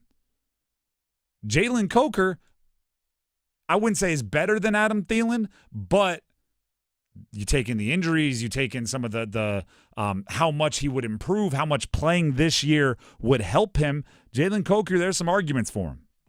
Jatavian Sanders, if you listen to the show, you know how high I am on him as a pass catcher. And if you look at some of the advanced analytics, some of the separation scores, he's number 1 in the entire league. Now, I will say, not 100% all of the context there, because a lot of his routes are, like tight end screens behind the line of scrimmage where it's almost artificial separation. But I don't care. He's a rookie and he's number 1 in the league. Context be darned. And then Jonathan Brooks, you better hope he's better than Chuba. You drafted him 2nd overall. He's first running back taken in the draft. You better hope he's better than Chuba. Not 2nd overall, 2nd round. He was your second pick. You better hope those guys are better. That's what the season is about now. I want to see those guys featured more. Jalen Coker's been efficient thus far. What is it? 14 targets, 12 catches? 12 on 15 targets. 12 on 15. 186 yards and a touchdown. Well, let's see if that plays at volume. Let's see if that plays at volume, because it's easy to be – I want to say easy. It's easier to be efficient on few catches because, no one's expecting it. Everyone's a surprise. Get him 5 targets in a game. Get him 6 targets in a game for a couple weeks in a row. See what happens. Xavier Legette catches a touchdown every other week. Well, as wide receiver 1, right, as a guy that's more at the top of the progression, could that be a touchdown every week? And again, like I said, this is a broken record. Jatavian Sanders needs to be more featured in the passing game. You want to bring in the Tommy Trembles, the old heads to block, fine. But if there's a featured tight end route, I think it has to be Jatavian Sanders. Tommy Tremble's pretty young in his own right. He's 24. Just turned 24 over the summer. Yeah, but Jatavian Sanders is younger. Oh, I know. No, actually, I like I said, you can bring in Tommy Tremble. I don't want to see 28-year-old Ian Thomas. Yeah. Trust me, neither do Panther fans. Unless it's jumbo down on the goal line or you're backed up against your own end zone and you really just need a third tackle. And even that, I would just say bring in a third tackle. Although you probably this week don't have healthy 3 tackles. That's a different story. The Saints, I looked this up. Saints have an average age at those positions, quarterback 1, wide receiver 1 and 2, tight end 1, and running back 1, of 28 right now. 28. That's the advantage the Panthers have over can have over a divisional rival. Both of them not a contender at all this year, right? Let's not pretend like the Saints are so much better than the Panthers that they're thinking playoffs while the Panthers are thinking draft. It's not that. They're both looking towards a lost season. The Saints have horrendous cap space. They're negative $70+ million in next year's cap already without obvious ways to get out of that hole. Panthers, not that. The Panthers right now have the better draft pick probabilities. Why? Because they're 1 game worse and most people expect them not to win very much. And the Saints are older by a considerable margin. The way the Panthers win is by looking at the teams they have the advantages over in those things, draft picks, cap space, youth, and saying, listen, we're going to beat you starting about week 8 of next year. We're going to be better than you. And then work towards that. Right? Because right now you're going to, like this weekend, you're going to have Cam Jordan lined up against whoever the heck ends up backing up or playing at tackle. Brady Christensen starting at left tackle. If I am a veteran edge rusher, I'm telling my defensive coordinator, I'm lining up on the left tackle. No disrespect to Brady Christensen, by the way. It's just the starter's out. Right? So you can look right now. And Derek Carr is I wouldn't say the best quarterback in the world, but he's better than anything the Panthers have. And Alvin Kamara at 29 years old is still electric. 2 years from now, who knows? By the way, you're going to get a heavy dose of Alvin Kamara because Jamal Williams is doubtful and Kendre Miller is out. Do you know who else is on the running backs roster for the Saints? Who? Someone named Mims off their practice squad. Oh, there you go. They're going to have to elevate him on game day. Kamara's been dealing with, I think, remember correctly, a broken hand and ribs. Yeah, but he's tough and he's old and he's a good football player. Yeah, he is. Maybe Taysom Hill at running back. You might see quite a bit of. Don't be shocked. So, like the Saints have options. They're better than you right now. If you do what you're supposed to do, you make this season about the future. You make this season about the young guys. You make this season about making sure you're set up for next year. I don't see how you can't be better than the Saints. And I'm saying better than a team in your division, which hasn't been able to be said in a while, by week 6 of next year. You could be looking down on someone in your division. But that's only if you start working for it right now. Dave Canales was asked about Bryce Young's week at practice. And by the way, if you get something for Bryce, imagine how much that could accelerate things. Dave Canales was asked about Bryce's week of practice as the starter. He had a great week. Just taking steps, with the guys. You could see the chemistry of just, the time on task, throwing to people. And again, he was into it. He was engaged. He was really driving it. So I'm excited to see him get out there again this week. Interesting. I don't know what you're expecting from Dave Canales. You could be out there throwing punts and he'd be the best week of practice ever because that's just what he does. I get that it's him. I'm just going to vent real quick here from where I'm sitting. I get that Dave Canales is authentically the most optimistic person on the planet. I don't trust a darn thing he says to the media when it comes to evaluations because he's just going to give you the top-end rose-colored glasses edition of every answer. How did Bryce Young play? Best week of practice. Great week of practice. I'm going like, I don't necessarily. It might be true. Might not be true. Whether it's true or not, I feel like that's the answer you're going to give us. I feel great about playing football right now. That would be my question. Like right after week 2, you just got smacked around, or right after the Washington game, do you still feel great about playing football right now? I know you did in July when they didn't keep a scoreboard that showed you got beat by 4 touchdowns. What about now? The Drive with Tim Donnelly, 99.9 The Fan. That's football at 4 every week, every day. Right about that time, we talk pigskin. When we come back, Ladder Challenge. We'll tell you who won the month of October, Dennis or I, and we'll also start up the November Ladder Challenge. That's coming up next. Don't go anywhere. Evan, Canty, and Michelle are unsportsmanlike. We know that Juan Soto loves playing on the big stage. He is a star that loves the spotlight, and you get that with either New York team. But with the Yankees, it's just a little different. Yeah. Wearing those pinstripes is just a little different. If Juan Soto has a comparable financial offer from the Yankees and the Mets, those are things that could influence that decision. Mornings from 6 to 9 on 99.9 The Fan, the Triangle Sports Leader. It's bow time.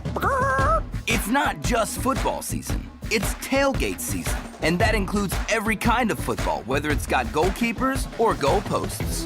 The kick is good! Because it doesn't matter where or how you tailgate. When you've got crispy chicken and fluffy buttermilk biscuits from Bojangles, your tailgate is better than great. It's legendary. Head to Bojangles and order your tailgate box with boldly seasoned chicken, fixins, biscuits, and legendary iced tea today. It's bow time. Planning a tailgate? Then it's bow time. Bojangles has everything you need for the perfect tailgate, no matter how many fans you're trying to feed. There's the original tailgate, the super tailgate, and for a really big crowd, the jumbo tailgate special. And if you like your chicken off the bone, choose the Supreme's Tailgate Special that includes 12 perfectly seasoned tenderloin fillets. So grab the tickets, get that Bojangles Tailgate Special, and go. It's bow time.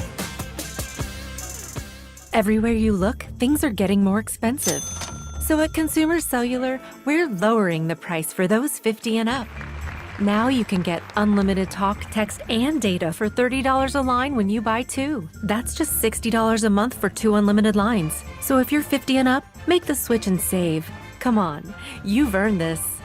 Call 1-888-FREEDOM or visit consumercellular.com today. Requires 2 lines of service, age validation, and credit approval, subject to system and area limits, taxes, and other fees apply.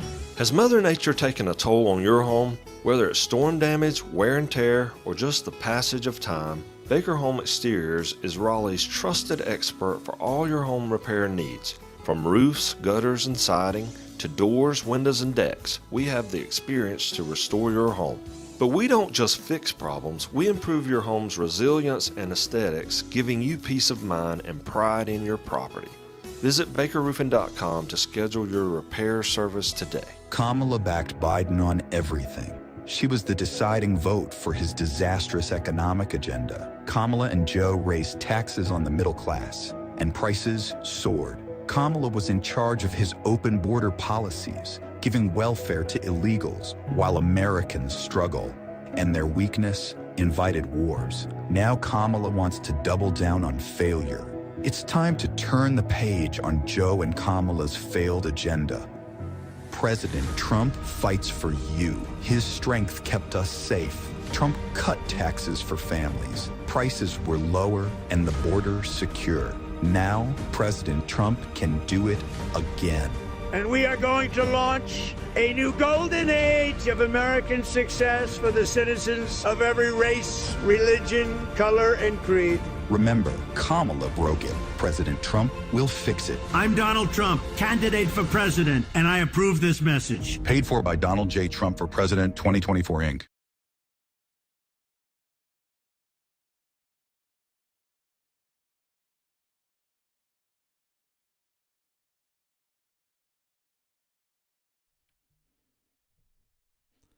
The Drive with Tim Donnelly, 99.9 The Fan. It is your last day to text in Silver to 919-860-5326 for your chance to win a pair of tickets to see Sarah Silverman, stand-up comedian, at DPAC on November 8th.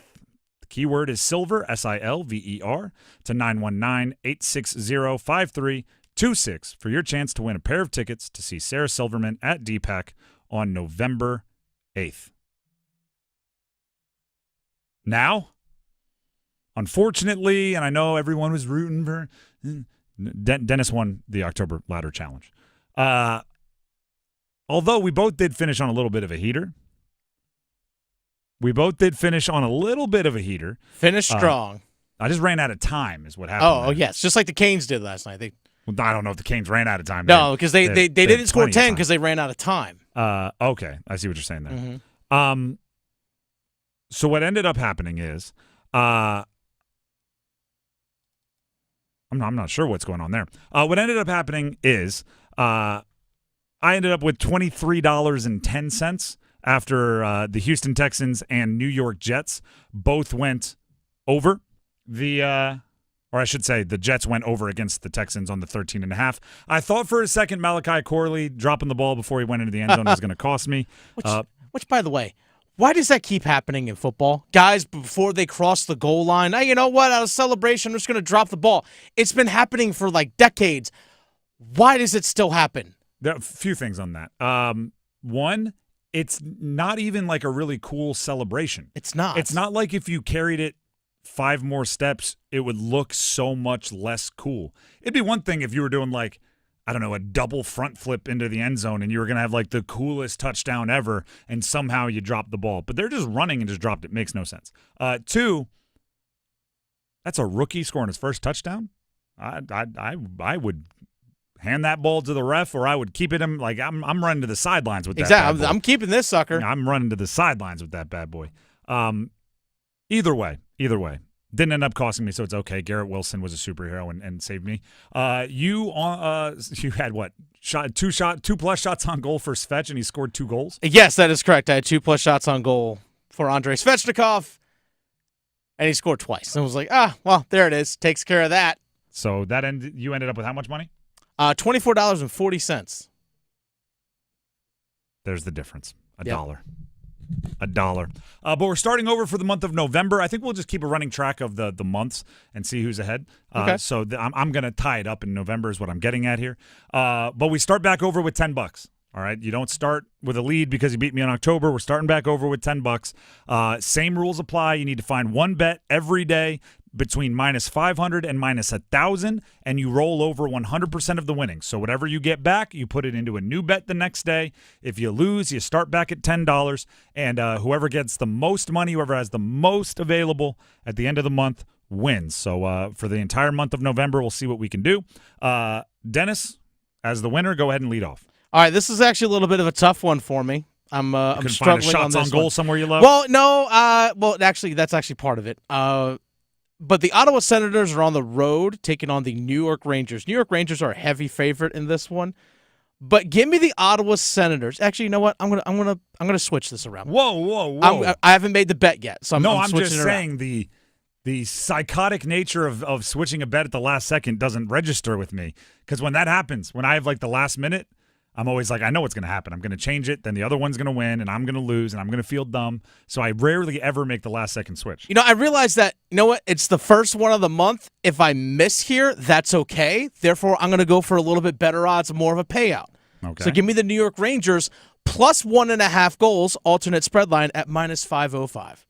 You're hugging that -500. I'm gonna do my best here to see if I can't just get a -1,000 and go on a nice long streak. I'm not going to flirt with the -500. I'm just going to assume you're going to get one wrong. I thought about going the Ottawa Senators plus 3.5 goals against the Rangers at -950, but you know what? The Rangers could win this one like 6-1.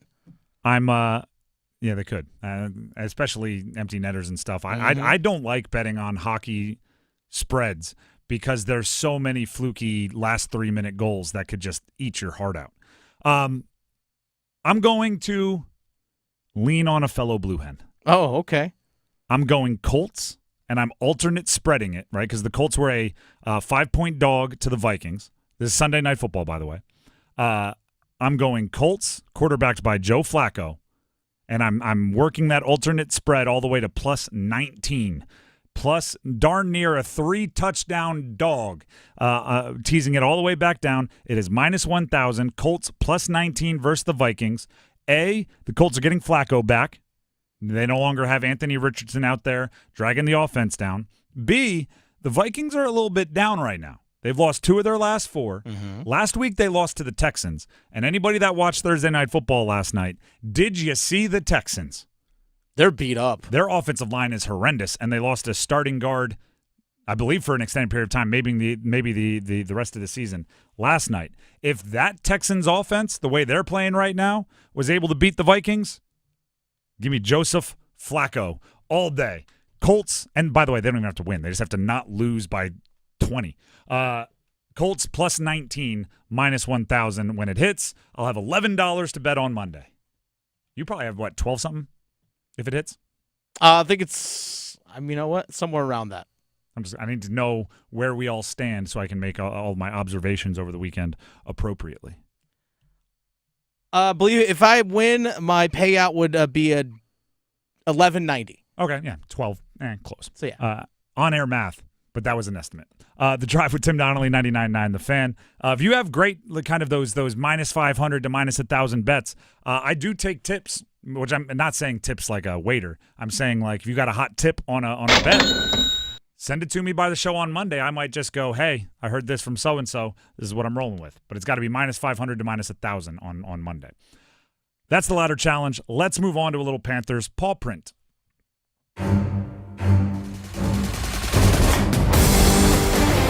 Panthers Pawprint is presented by your Carolina Ford dealers. Check them out for all the cars. We're talking trucks. Talking SUVs, talking Ford. Carolina Ford dealers presenting Panthers Pawprint. We each named 2 players to watch. Both Dennis and I each named 2. I have one. I'm going one super obvious, one significantly less obvious. Dennis, I'll let you choose which one I go with first. Go with the super obvious. Super obvious is Bryce Young. Yeah, figure you're going there. It's a revenge game. You remember what happened week 1? Of course you do. How could you forget? Yeah. The Saints started all of the struggles and the adversity that you've faced this year started with the Saints on the first play of your season. You went out there, you threw an interception, and from there it got worse. But remember where Bryce Young was before that.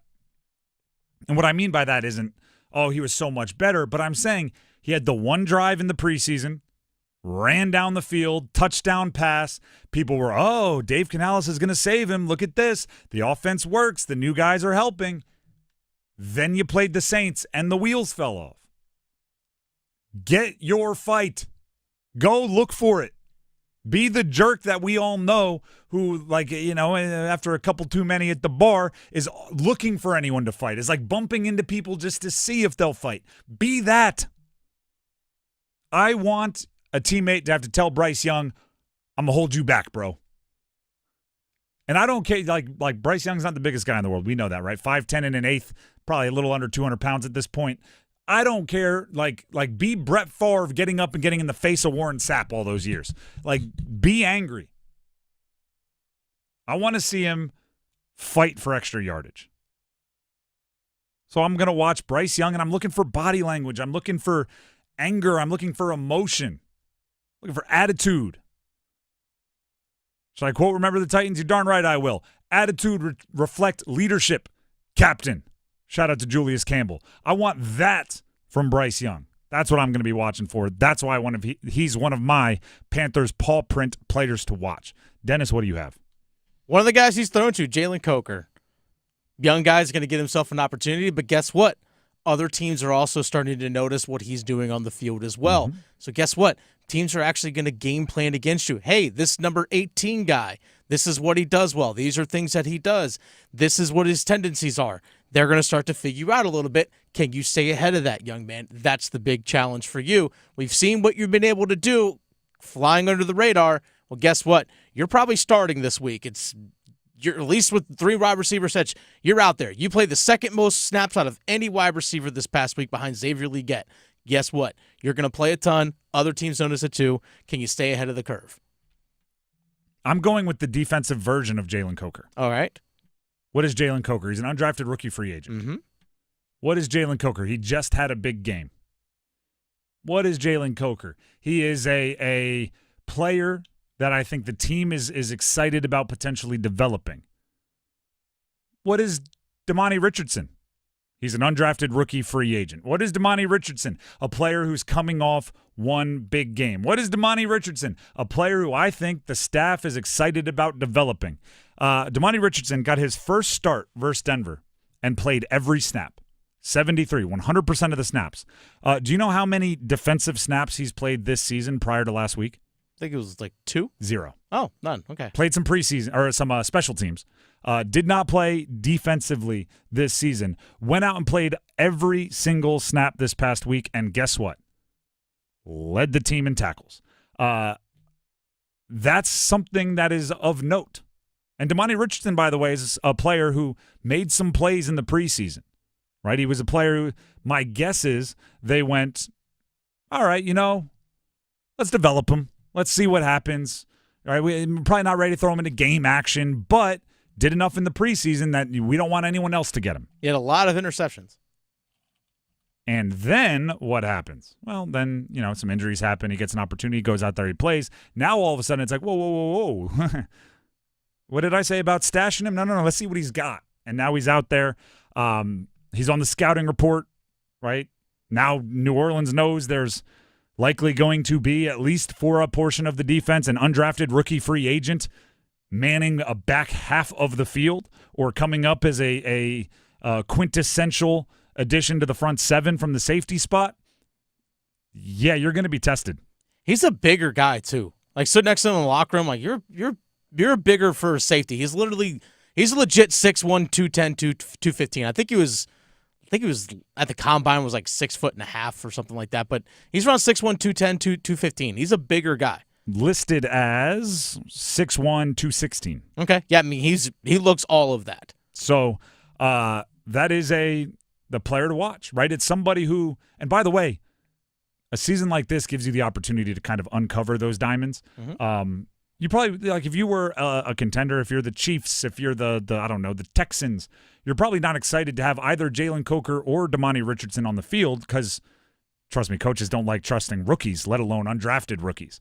But when you're the Panthers and you have a little less on the line this season, you're more inclined to go, no, actually, let's see what we got there. So go ahead and look for Damani Richardson on the defensive side of the ball. That's one of my Panthers Pawprint players to watch. Give us your second. Brady Christensen.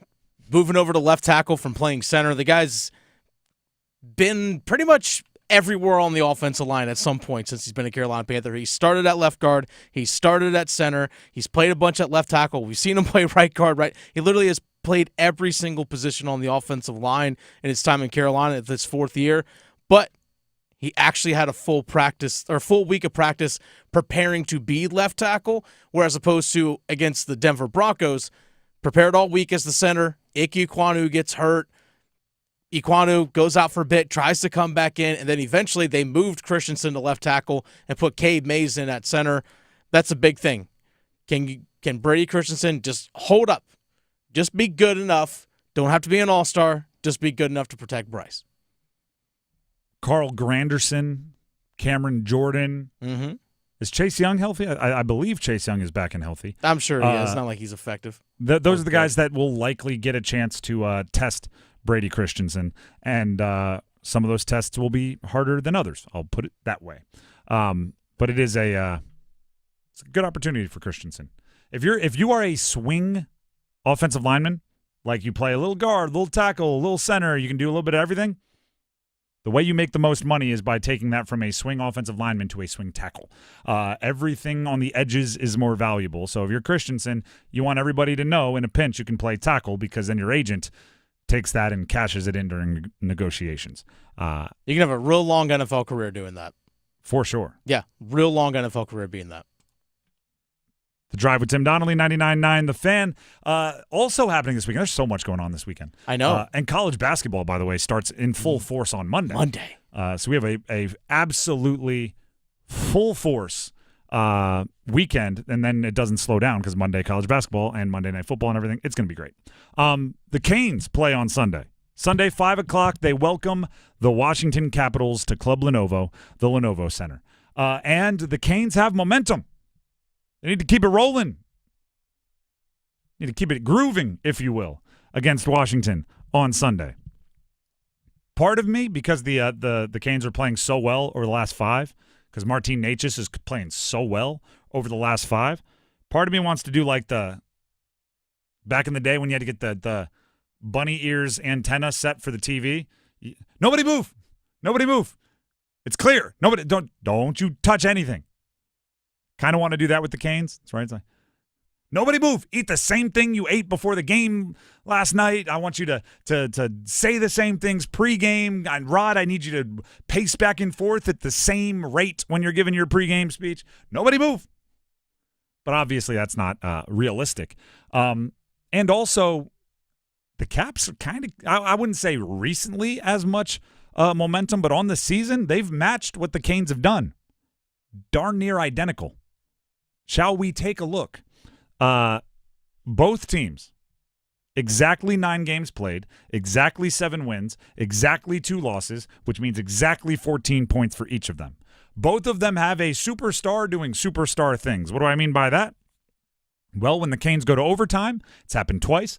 Their superstar, Sebastian Aho, has scored the game winner in the final minute of overtime. It's happened twice. And for the Capitals, they have a superstar, Alexander Ovechkin. May have heard of that guy. He's scoring goals and chasing down Wayne Gretzky for the history all-time most goals scored. I don't have to say this, but I will. In hockey, if you're getting close to a Wayne Gretzky record, you're doing superstar things. Any Wayne Gretzky record, you're doing superstar things.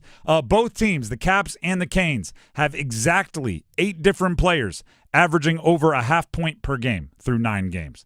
Both players, or both teams, I should say, through 9 games have almost identical total points. So you add up all their assists, you add up all their goals. The Canes have 95 total points. The Caps have 96 total points. I expect the Caps to put Thompson in goal on Sunday, but I hope they roll with Lindgren just for this little bit I'm doing here, because Lindgren and Pyotr Kochetkov, 2 goalies for each team, 1 goalie for each team, have goals against averages of 2.61 and 2.62. There are a lot of similarities here. In goals scored per game, the Caps are 5th, the Canes are 7th. Pretty close. They are within 4% of each other on their PK percentage. They're pretty darn close. Last night, the Caps scored 6. That's a big number. Last night, the Canes scored 8. That's a big number. And if you take away the lucky skate bounce for the Canes at 7, 6, 7, it's pretty close. So you're going to have to match them, right? You just can't come in and assume you have the best momentum or you're the team that's playing the hottest. They're matching you in a lot of ways thus far. It's 9 games. It's not a full season. Small sample size. But through that, very similar production from these two teams. There are a few ways they're different, and here are the 2 that I found that are most obvious. Canes are 2nd in goals allowed per game, which we expect, right? Makes sense. That's the Carolina Hurricanes. That's just what they do. The Caps are 10th. So imagine being top 10 in the league in a stat, and you're playing well. You're winning most of your games. You're doing this. You're doing that. You're feeling good about yourself. You're 10th, and you're a dramatic underdog in that particular stat. The Canes defense has to make sure it looks like a dramatic difference when they're out there, right? In a evenly matched game in a lot of ways, if you have a handful or even less, a couple or a few big-time advantages, you have to make those the difference. And then the other is this. Washington, and I say this, I guess as politely as I can, they are horrendous on the power play. Which is weird because Alex Ovechkin's been one of the best power play scorers in the entire league since the moment he stepped on the ice. Which it is probably a small sample size thing, and by the end of the year we'll look back and they'll be middle to maybe a little bit above the average. But Canes last year stunk on the power play to start the year, and they finished top 2. So right now the Caps are less than 10% on the power play. Ooh. A little 9.4% action. Which, like we said, small sample size, they'll figure it out because they do have Ovechkin and they are a team with some ability. But, and I'm going to make this like a saying. I want to put this on a T-shirt. The Canes aren't a get-right game. You don't come to the Canes game. You don't come to Club Lenovo with the expectation that this is where you're going to work on yourself. You go to Club Lenovo with the expectation of we need all hands on deck to win. There's no side quests when you're playing against the Carolina Hurricanes. Not the way they play. Not the all-out, exhaustive, going to make you work for absolutely everything, going to forecheck, going to back check, you got to play the entire ice. You don't come to the Canes with, we want to win the game and we want to anything. So it's not, we want to win the game and we want to make sure our power play gets rolling. It's like, no. Obviously, you want your power play to get rolling because that helps you win. But there's no side quests. This is not a get-right game. As a fan, you see a bad team on the schedule, you're like, oh, good. Maybe this is, it's the equivalent of like a free throw to a shooter that's in a slump. Oh, good. We'll see it go through the net one time, right? Maybe that'll unlock some things. If the Caps get on a power play, that's not the free throw to see him see it go through the hoop one time, right? The Canes have to lock it down. And the same is true on the opposite side, right? If you get your power play, granted you have similar PKs, penalty kills on each side, you have to find a way to make that an advantage. You have to find a way to score on the power play. So now, even if they do figure it out, it's just to even up the advantage. Those are the two ways I see difference. And then, by the way, like age, they're an older team. Like I'm not saying they're identical. I'm just saying production thus far has been wildly similar for these two clubs. So in the game, you're going to have to look for the differences and how, you can play better at the ways you've been playing better. Less than 10% power play. I mean, yikes. By the way, we need to give a shout-out to David in Durham. Oh, right, yesterday, right. Thank you for our reminding me. first goal scorer prediction. Nailed it. Jack Roslovic in the first. That's not an easy prediction. That's not Aho in the first. It's not Chuba in the first. That is a completely new deal. So, David is his name, right? Yep, David out in Durham. David will receive a gift card to the Ultimate Sim Racing Experience, Apex Racing Lab. Rev up your engines at Apex Racing Lab, the Triangle's largest sim racing destination. Experience the ultimate thrill with 20 cutting-edge simulators, expert instructors, and world-class virtual tracks located in Cary's McGregor Village in Greater Raleigh. Visit Apex Racing Lab today and unleash your racing passion. Learn more at apexracinglab.com. He won with a Jack Roslovic in the first.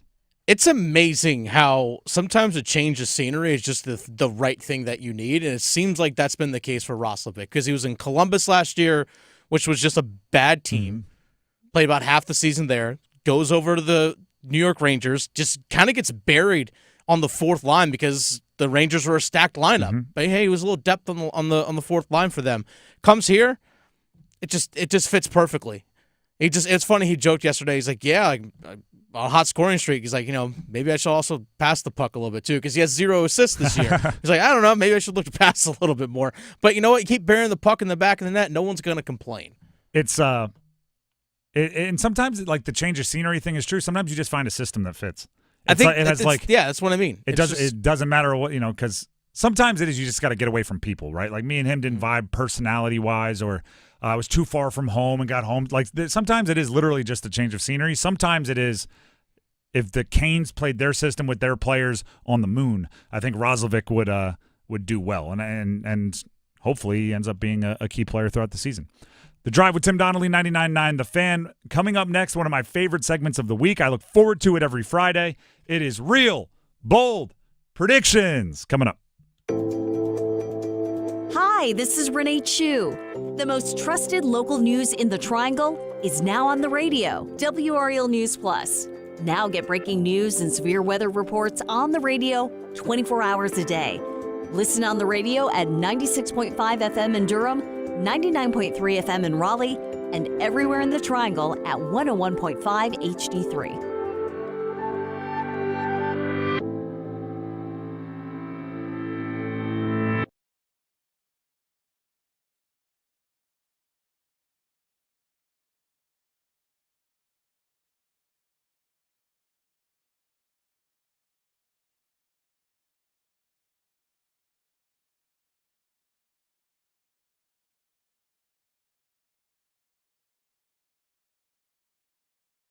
Breaking news, and this one is almost unbelievable. Yeah, it's all about new customers at Bet365 because they get $200 in bonus bets when they bet $5. And even better, bonus bets can be used on the spread, totals, and player props. There you have it. Bet $5 to get $200 in bonus bets. And see why. It's never ordinary at Bet365. Gambling problem?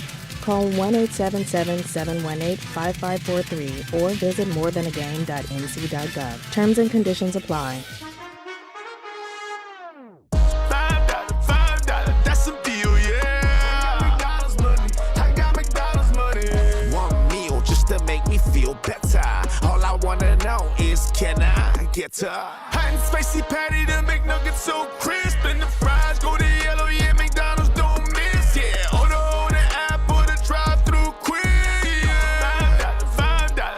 Deal, yeah. McDonald's money. I got McDonald's money. At participating McDonald's. Everywhere you look, things are getting more expensive. So at Consumer Cellular, we're lowering the price for those 50 and up. Now you can get unlimited talk, text, and data for $30 a line when you buy 2. That's just $60 a month for 2 unlimited lines. So if you're 50 and up, make the switch and save. Come on, you've earned this. Call 1-888-FREEDOM.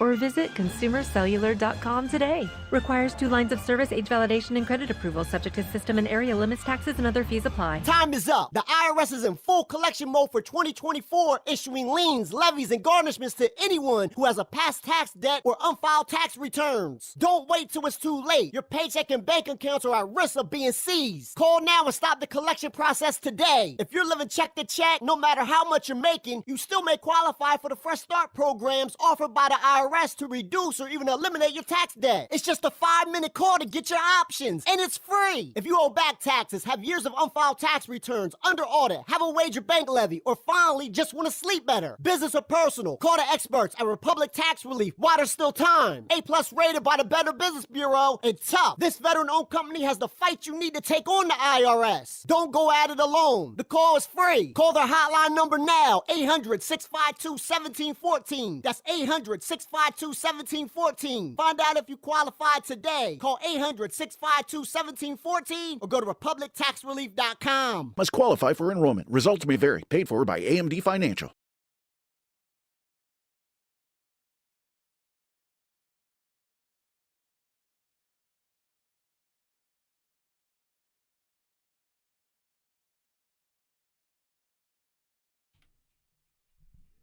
The Drive with Tim Donnelly, 99.9 The Fan. On a Friday, shout out to everybody that's making it to the weekend, having a good time. Hopefully everyone had a wonderful Halloween. Actually, before we get to real bold predictions, not huge deals, but there are 2 things I want to nitpick about trick-or-treating. All right?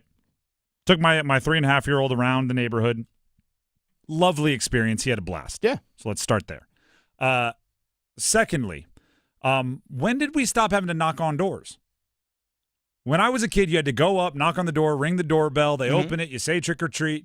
You get the candy. Now everybody is sitting at a table, like a fold-out table at the end of their driveway, and it actually, as a parent, you can knock out a neighborhood way too quickly now. It used to be like a 3 or 4 or 5 minute, you walk up, you knock on the door, it takes them 45 seconds, 30 seconds to walk up. Then you got to pick the candy. It's it's a more of a transaction. Kids are just bouncing from end of driveway to end of driveway, loading up. It's a whole new deal. I thought the knocking on the door, the whole thing was part of it. Now everybody's just sitting out front. Granted, if you were ever at it, if you weren't there, you would always just leave the bucket on or the bowl on the doorstep. That's always been understanding. Everyone else got to knock. The other is I don't hear enough saying of the term trick or treat. There's more of you because they're not opening the door. So it's more you just walk up and say hi, and then they go, all right, take 2, and then you say thank you and you keep it moving. The trick or you got to say trick or treat. It's the whole. It's in the name. It's trick or treating. I think part of the end of the driveway type stuff, I think a lot of that happened during COVID when people would still trick or treat. People hey, they kind of put the bowl there at the end of the driveway and people would kind of sit and stand back. I think that's really when it actually really started. Maybe. Because I remember go back to it. Because I remember that's when we started doing that. I get what you're doing. People handing out candy. So you'd sit on the porch, you'd leave the bucket down there and just scream, just take a few. Trick or treat, take a few. I think that's really what started, and people just kind of got into that. That's a decent explanation, but I still like it the old school way. Oh, I'm with you. I like you wait there with your bucket or your bag, and you hear them moving. I think they're home. What kind of candy do they have? You keep knocking. I see the game on in there. Here. I know they're in there. Yeah. Hey, you got lights on here, buddy. You better bring some candy. Yeah, it's pretty crazy. Either way, those are my 2 nitpicks. Other than that, it was a lovely experience. Everybody was very nice. Everybody was very safe. Good on you, Wake Forest.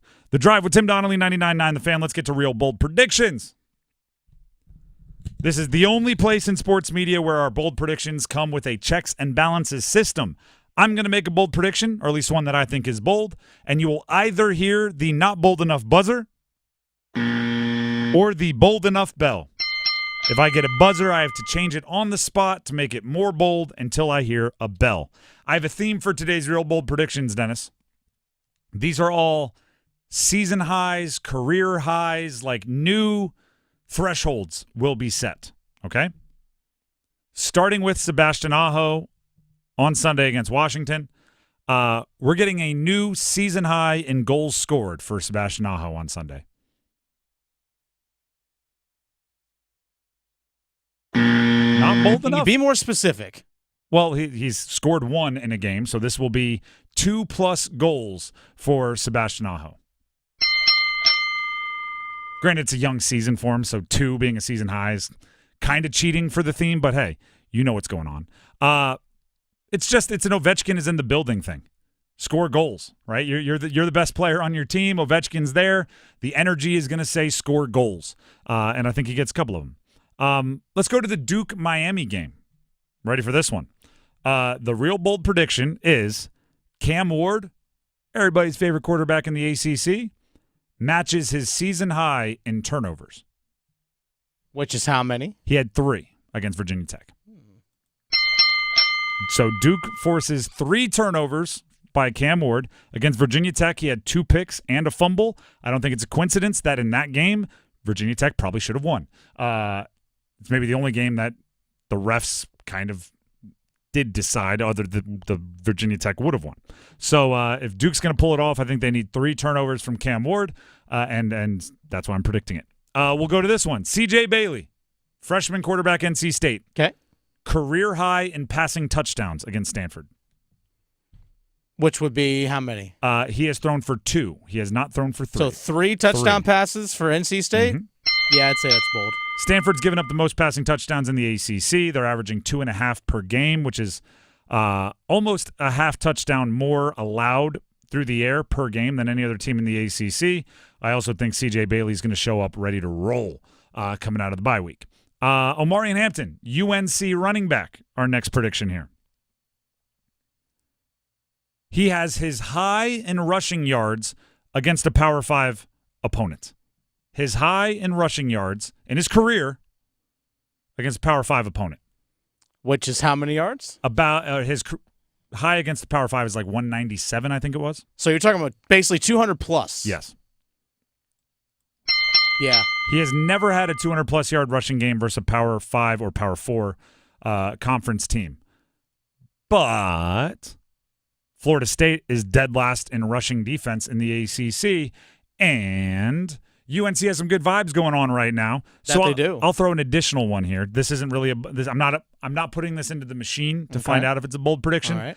I just want a receipt for when it happens so I can ball out with it. I think he has a touchdown run of 50-plus yards. Oh, okay. All right. I'm going to give you a bell anyway. I don't think a sports book would even let me parlay those because, to get to 200-plus rushing yards, you probably need a 50-plus rush. So it's I think these are individually bold, but together, if one happens, there's a good chance the other does. I also wonder if it's going to be a situation where if they are up big, does he come out end of the third quarter? I don't think so. Yeah? See, that's the thing. Getting 200-something yards in a game means you're going to be in there for pretty much the duration of the game, unless you pop off, 3 long runs. They beat UVA and did not slow down, and they were ahead by a whole bunch. I think after the 4-game losing streak going into the bye, they're here to blow teams out and chew gum, and they're all out of gum. Next one. This might be bold just because of the news that came out today. Jonathan Brooks has his NFL career high in rushing yards against the Saints, which would be 1. But he's doubtful. They said he's not going to play. I know. I'm saying he's going to surprise play on Sunday. He's going to surprise. He's going to shock us last second. I think, Saturday we'll hear. But wait, now maybe. And then Sunday morning he will be active, and then he'll get 2 carries for 6 yards. But that'll be a career high. And just him on the field will ignite the crowd. I don't if you're going to play him in Germany, that's going to be his debut. There's not going to be no pop. He's going to run out there and everyone's going to go, who's that? Haven't seen him. If you do it in Bank of America, whatever fans are there, you'll get a pop. So I think he's going to play. Boldly. I think that's just the fact that he's playing is a bold prediction in and of itself. I'll go to his running mate, or his backfield running back room mate next. Okay. Chuba Hubbard, career high single rush. His longest career rush. So his longest of his career is 38 yards? 38 yards. He's had that twice this season? 39-plus. All right, that's fair. For a few reasons. One, Jonathan Brooks is in the rearview mirror, so Brooks he's a big play guy. At least he was at Texas. Chuba wants to show, hey, I got a little extra juice. Also, and in a different way to look at this, the Saints stink at stopping the run. So, opportunities there. Chuba Hubbard, I think he's actually going to have – he's kind of been like a 4 yards, 5 yards, 6 yards, 3 yards, 7 yards, 4 yards, 5 yards, like that guy. I think he's going to have more stuff behind the line of scrimmage and bigger runs. So the average might be the same, but the way he gets there will be different this week. Okay. Because the offensive line is really banged up for the Panthers, which is where the stuffs come from, miscommunications, things like that. But the Saints are also bad at stopping the run, which is where the popping big runs comes from. So I think he gets like a 46-yarder. Okay. Somewhere in that range. Last one here. Or actually second to last one here. I like mixing in a Sunday night football. I've been having some fun with it over the last handful of weeks. Minnesota Vikings defense gives up a season high to the Colts. They have given up 29 twice. They have not given up 30. Oh, we're talking points here. Yes. Okay. So you say the Colts scored 30 plus? Yes. How? That with Flacco at the helm. The Vikings they've played some good teams. They haven't given it up to anybody. That's Joe Flacco's different. All right, we'll go. You're a blue hen. 33. We'll give him another field goal. Okay, there you go. It's the only one I had to get more bold on. And then lastly, I don't know how to work this into actually, it's kind of easy. The ACC gets their all-time high in participants in the college football playoff, which I think at this point is 2. I don't think they've ever had 2. I guess the year we count Notre Dame.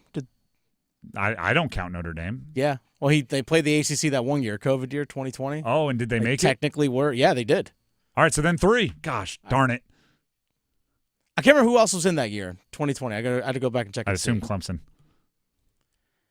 You know what's interesting 2020 about... was a Trevor Lawrence year, right? Yes, it was. Yeah. It was. So, yeah, I think they actually did make it. You know what's interesting about Miami? You talk about Clemson. I think Clemson does get in, but Miami doesn't play any of the other top dogs in the ACC the rest of the year. They don't play SMU. They don't play Pitt. They don't play Clemson in the regular season. One of them in the ACC championship. Yes, I think Pitt SMU is this weekend. You might see that in when we make our picks. About an hour from now, we'll be making our picks. Yes. Yeah, the ACC. I don't know, man. I don't know. I think Clemson, Miami are. I want to get that third team, but I can't really find it. But I think it's Clemson, Miami. I just don't see it. Unless and until Duke gives Miami that work this weekend. I'm not predicting it. How much would that really hurt? It would very much hurt Miami. Yeah. Because then a loss in the ACC championship knocks you out. Right now, if they win out the next 4 games, a loss in the ACC championship gets someone else the auto bid, and Miami gets in as an at-large. Yeah. If Miami loses to Duke, then loses to, say, Clemson, I don't think they make it. Probably not. So it's need help. For ACC loyalty, if you're not a Duke fan, you want Miami. But, I mean, we root local, so Duke over Miami, make it happen. The Drive with Tim Donnelly, 99.9. That just feels icky. I got to root for Miami. Ugh. That's gross. Why do I have to root for Miami? Because you want the ACC to exist. Grant rights. Grant rights. Shout out to those lawyers, man. Shout out to those lawyers. The Drive with Tim Donnelly, 99.9 The Fan. I hate rooting for lawyers, too. What are we doing? This is a weird end of the segment. The starting 5 is coming up next. We revisit how the Canes lit up Boston last night. Stick around.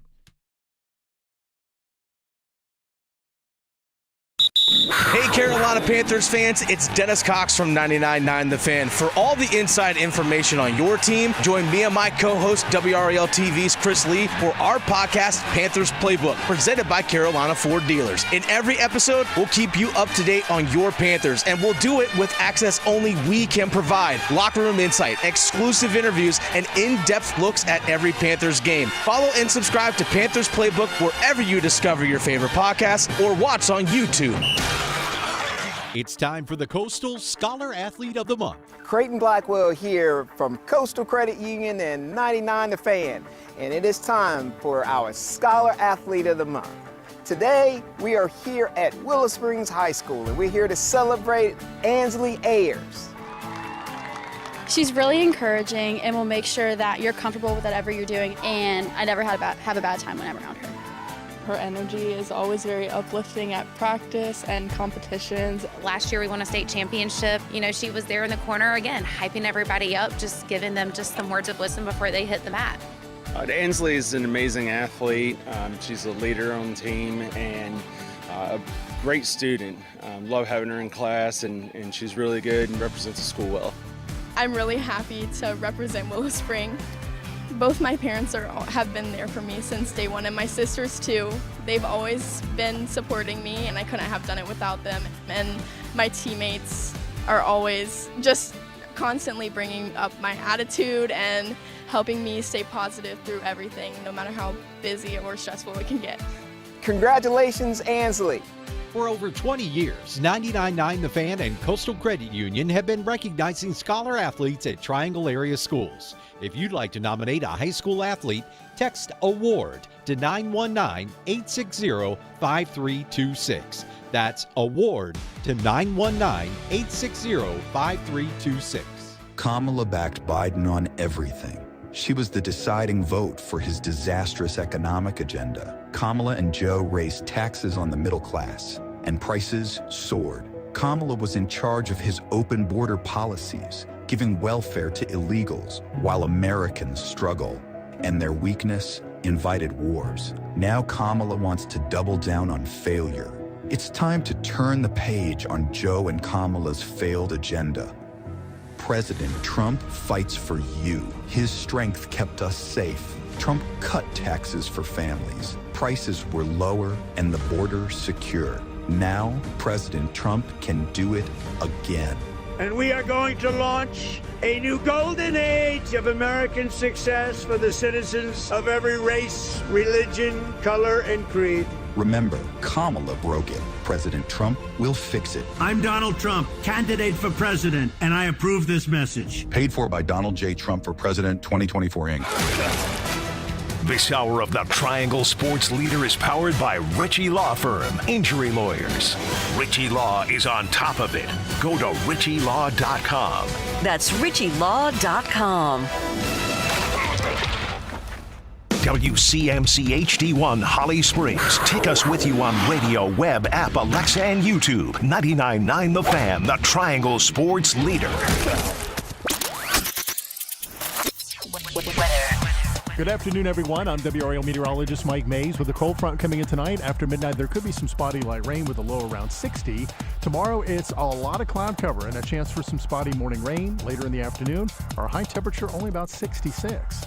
Weather update brought to you by Newcomb & Company, where your comfort is their business. Visit newcombandcompany.com.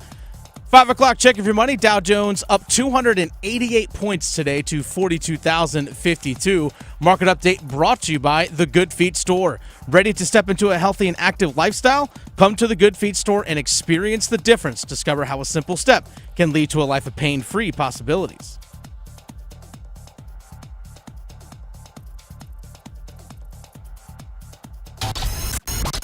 It's 5 o'clock. Time to serve up the biggest sports stories of the day. Here comes your starting five. The Drive with Tim Donnelly, 99.9 The Fan on a Friday. It is 5 o'clock on a Friday, which is always a good time. So congratulations there. Cheers to those of you that partake. And it's also time for the starting five. So let's start with number 5. 1, 2, 3, 4, 5. Goes off his skate. Aho puts it out in front. The score! Jack Roslovic, no hesitation with the extra attacker. And Carolina jumps out to a 1-0 lead. And it went on from there. 8-2 victory for the Canes last night over Boston. We talked a lot about the Canes side of things. To put full context in, and Dennis brought this up in our pre-show meeting. Adam Gold brought this up in our little we cross entering and exiting the studio. So I will pass this along to you. As great as the Canes looked, and maybe this is just the glass half full nature of me watching a game on Halloween, I came away with like, oh my gosh, the Canes are playing great. There's also the side of, oh my gosh, Boston did not look great, which is part of it, right? You win 8-2, you probably needed both sides. You need one team to play really, really well and one team to play really, really poorly. So Boston not exactly striking fear into their opponents this year. You want to talk about like matchup nightmares? Talk about like basketball or football, whatever it might be. That was a matchup nightmare for Boston because they're slow, can't skate, can't handle the puck. Canes can skate, are fast, and can handle the puck. Imagine that. Yeah, I was going to say, I don't know if there's a good matchup for the team that is slow and can't skate. Other slow teams? Yeah, it'd have to be. Yeah, I guess that's it. Equally bad would be the great matchup. Do you also stink? Sweet, let's play against each other. You see that in pickup sometimes. There's like a group of 5. They're like, let's look for another group that's equally not as good as us. That's where we have our most fun. But the Canes did play well. Boston did look not as great. Dennis, you're like your take. I don't want to make it this simple, but I'm going to make it this simple. I've gone on and on about this game. Canes won 8-2. Why? Yeah. For everything I just mentioned, in terms of their skating ability, they're faster this year than they were last year. That's as simple as that. Like Roslovic, Eric Robinson, Sean Walker, the guys that they brought in are faster skaters overall. But they also didn't lose any size. If anything, they actually got bigger with it. Carrier is a big dude, and he can also skate really, really well. He plays a heavier style game, but can skate just like anyone else on the team can. Same with Robinson. Sean Walker, extremely good skater. Same with Roslovic.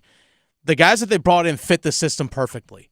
That's the key thing. The guys that they have fit the system perfectly.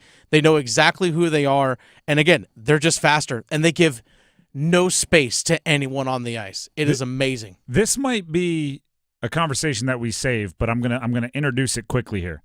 I think we have to give a shout out to Eric Tulsky, the GM, for not just what you said, like brought in good players that are playing well, but everything you just described is what you would worry about with the Eric Tulsky promotion to GM.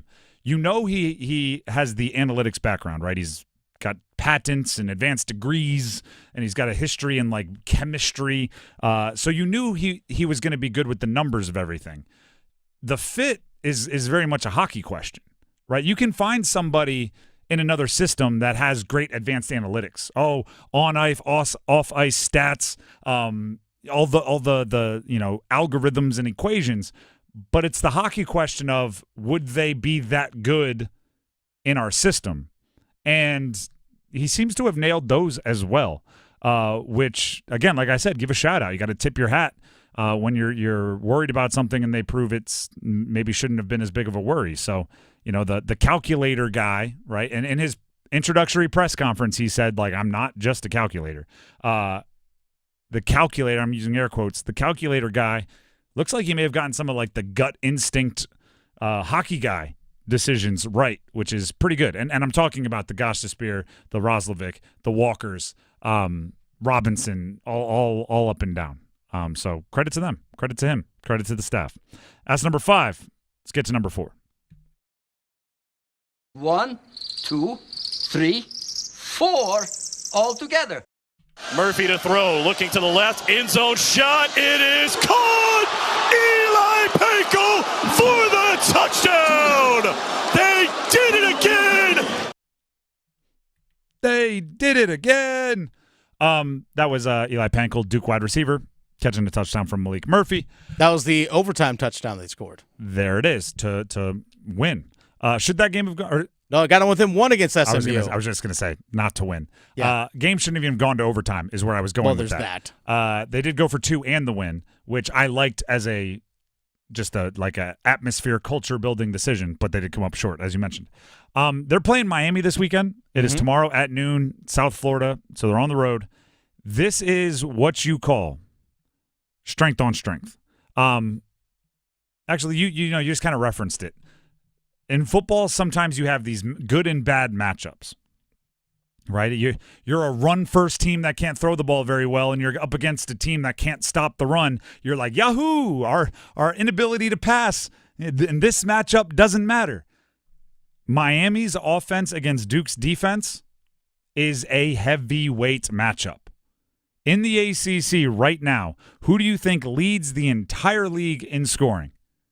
Miami. Yep. And it ain't close. Clemson is second, and they're 5 points roughly behind. But if you go to the defensive side, for most of the season, Duke has led the entire ACC in fewest points allowed.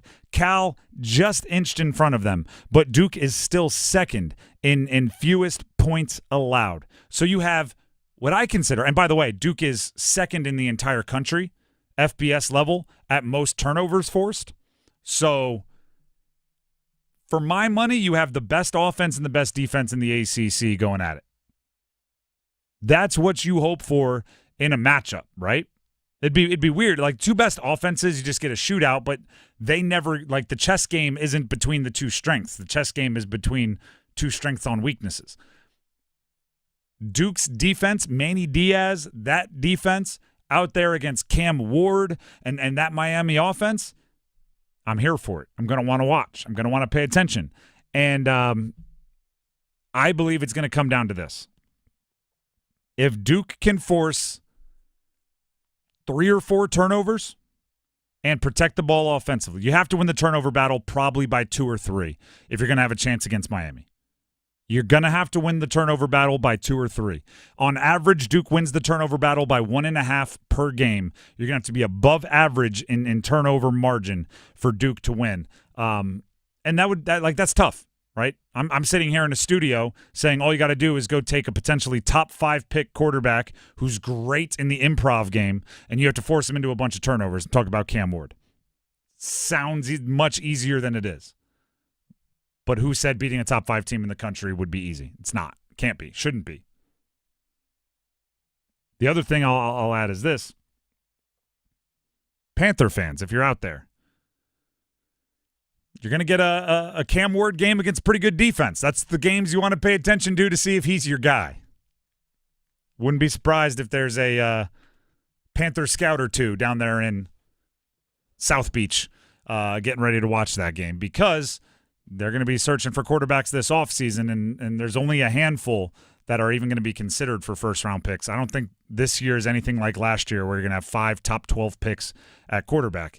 You might only be 1 or 2, so you better get it right. And if it's Cam Ward, if it's Shedeur Sanders, if it's Quinn Ewers, Nussmeier, there's a whole bunch of ideas. What are you holding up? I say six quarterbacks taken in the top 12. Were there 6? Yeah, because you had J.J. McCarthy. Oh, you're right. I'm missing McCarthy because he got hurt. Yep. Wow. Wild. Wow. If J.J. McCarthy stayed, Michigan would probably be winning, and then he'd be the first pick. And then never mind. Hate those sliding doors things. My point is this. Duke defense, very good. Miami offense, very, very good. You want to see those two play against each other. It's going to happen Saturday at noon. And, Miami's going to be the overwhelming favorite. I think Duke has a little bit more of the ingredients for an upset than many are believing.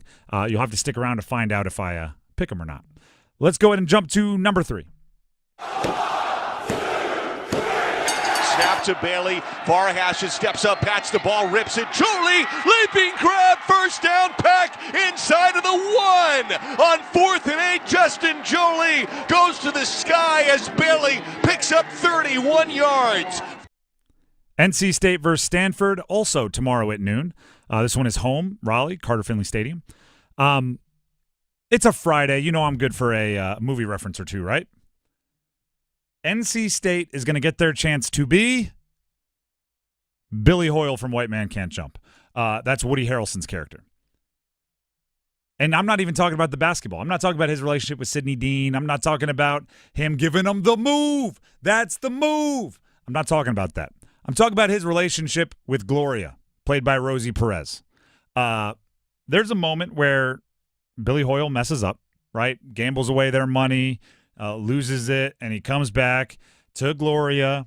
Gloria was going to leave, right? If you've seen the movie, you know how it goes. I'm done with you, Billy. I'm not going to do the accent. She wants to leave. And what does he do? He brings his guitar out. He plays her a song, and she's like, no, really, I'm leaving.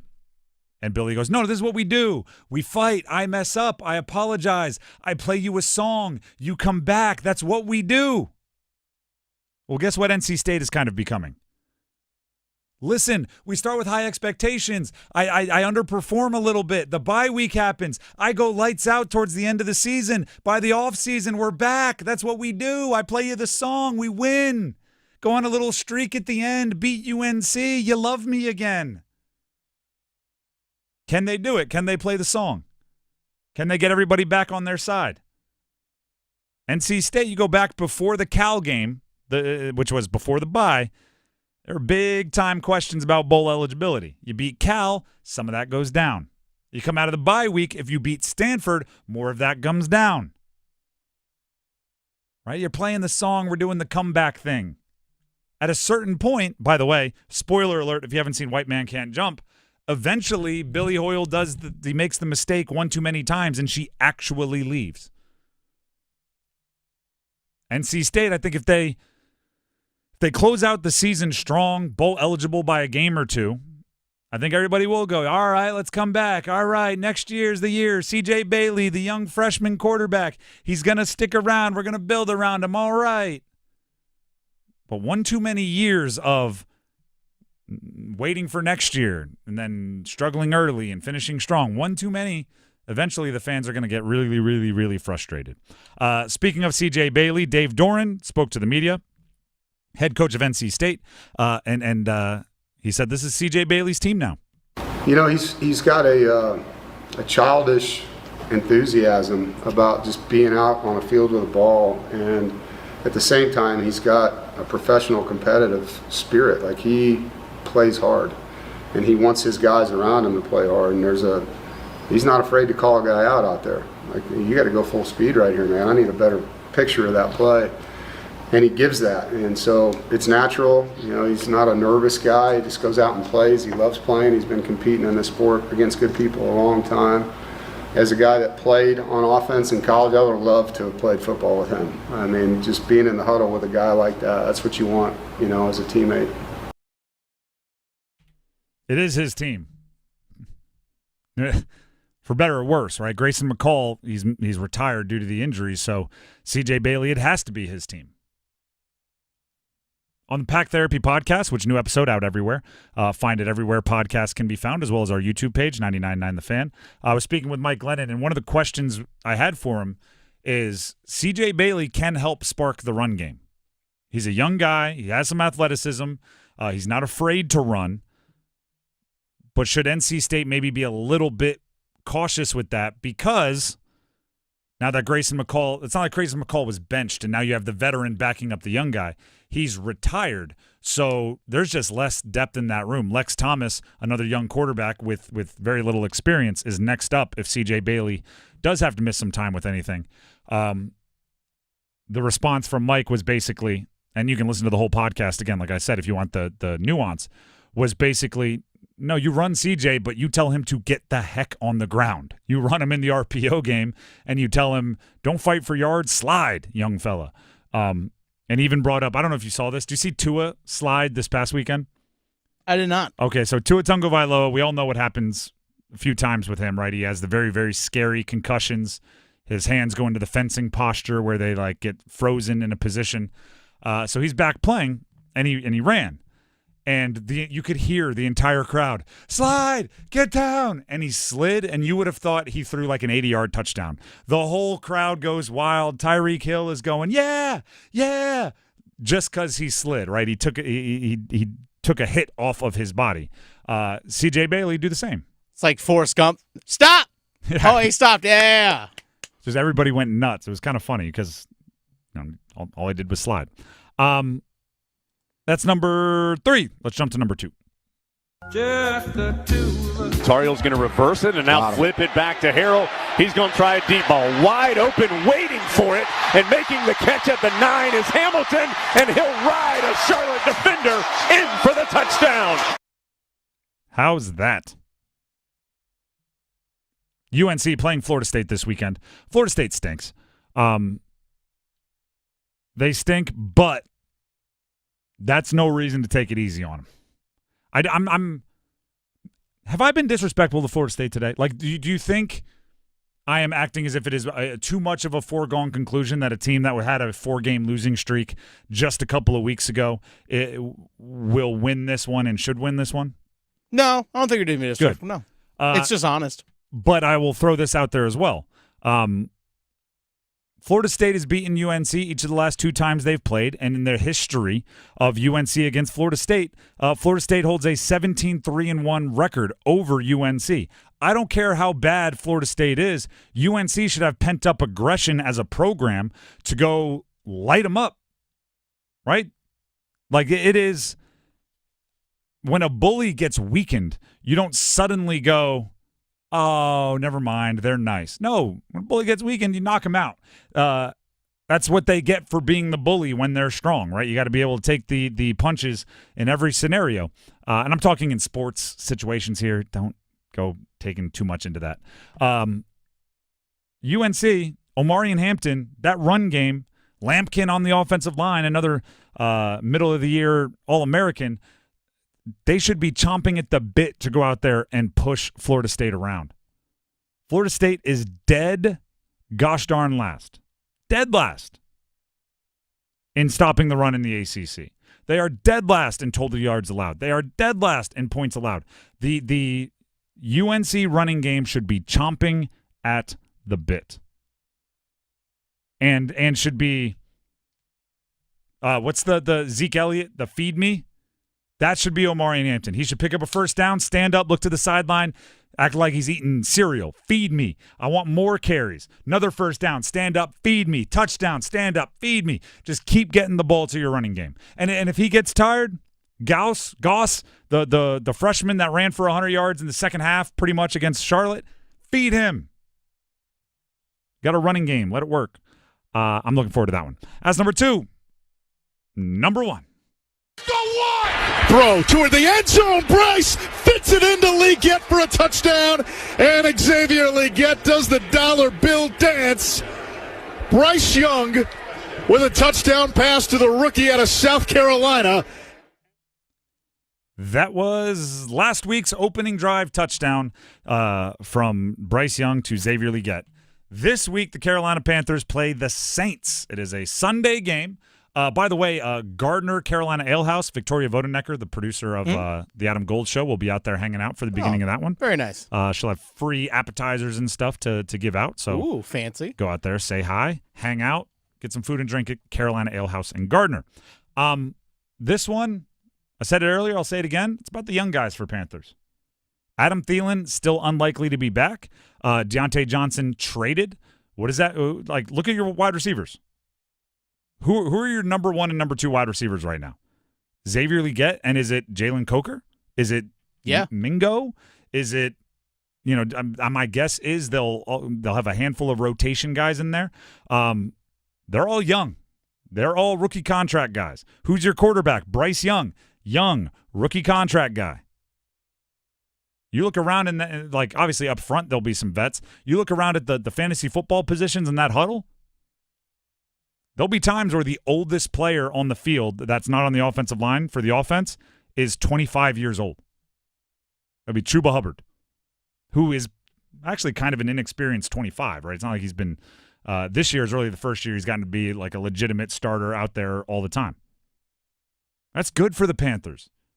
You're a team that needs to get a lot better. Who's more likely to get better? A 30-something-year-old veteran who is what he is after 10 years in the league, or a undrafted rookie free agent like Jalen Coker who's just getting his feet wet? Who's more likely to be better next year than this year? The young guy.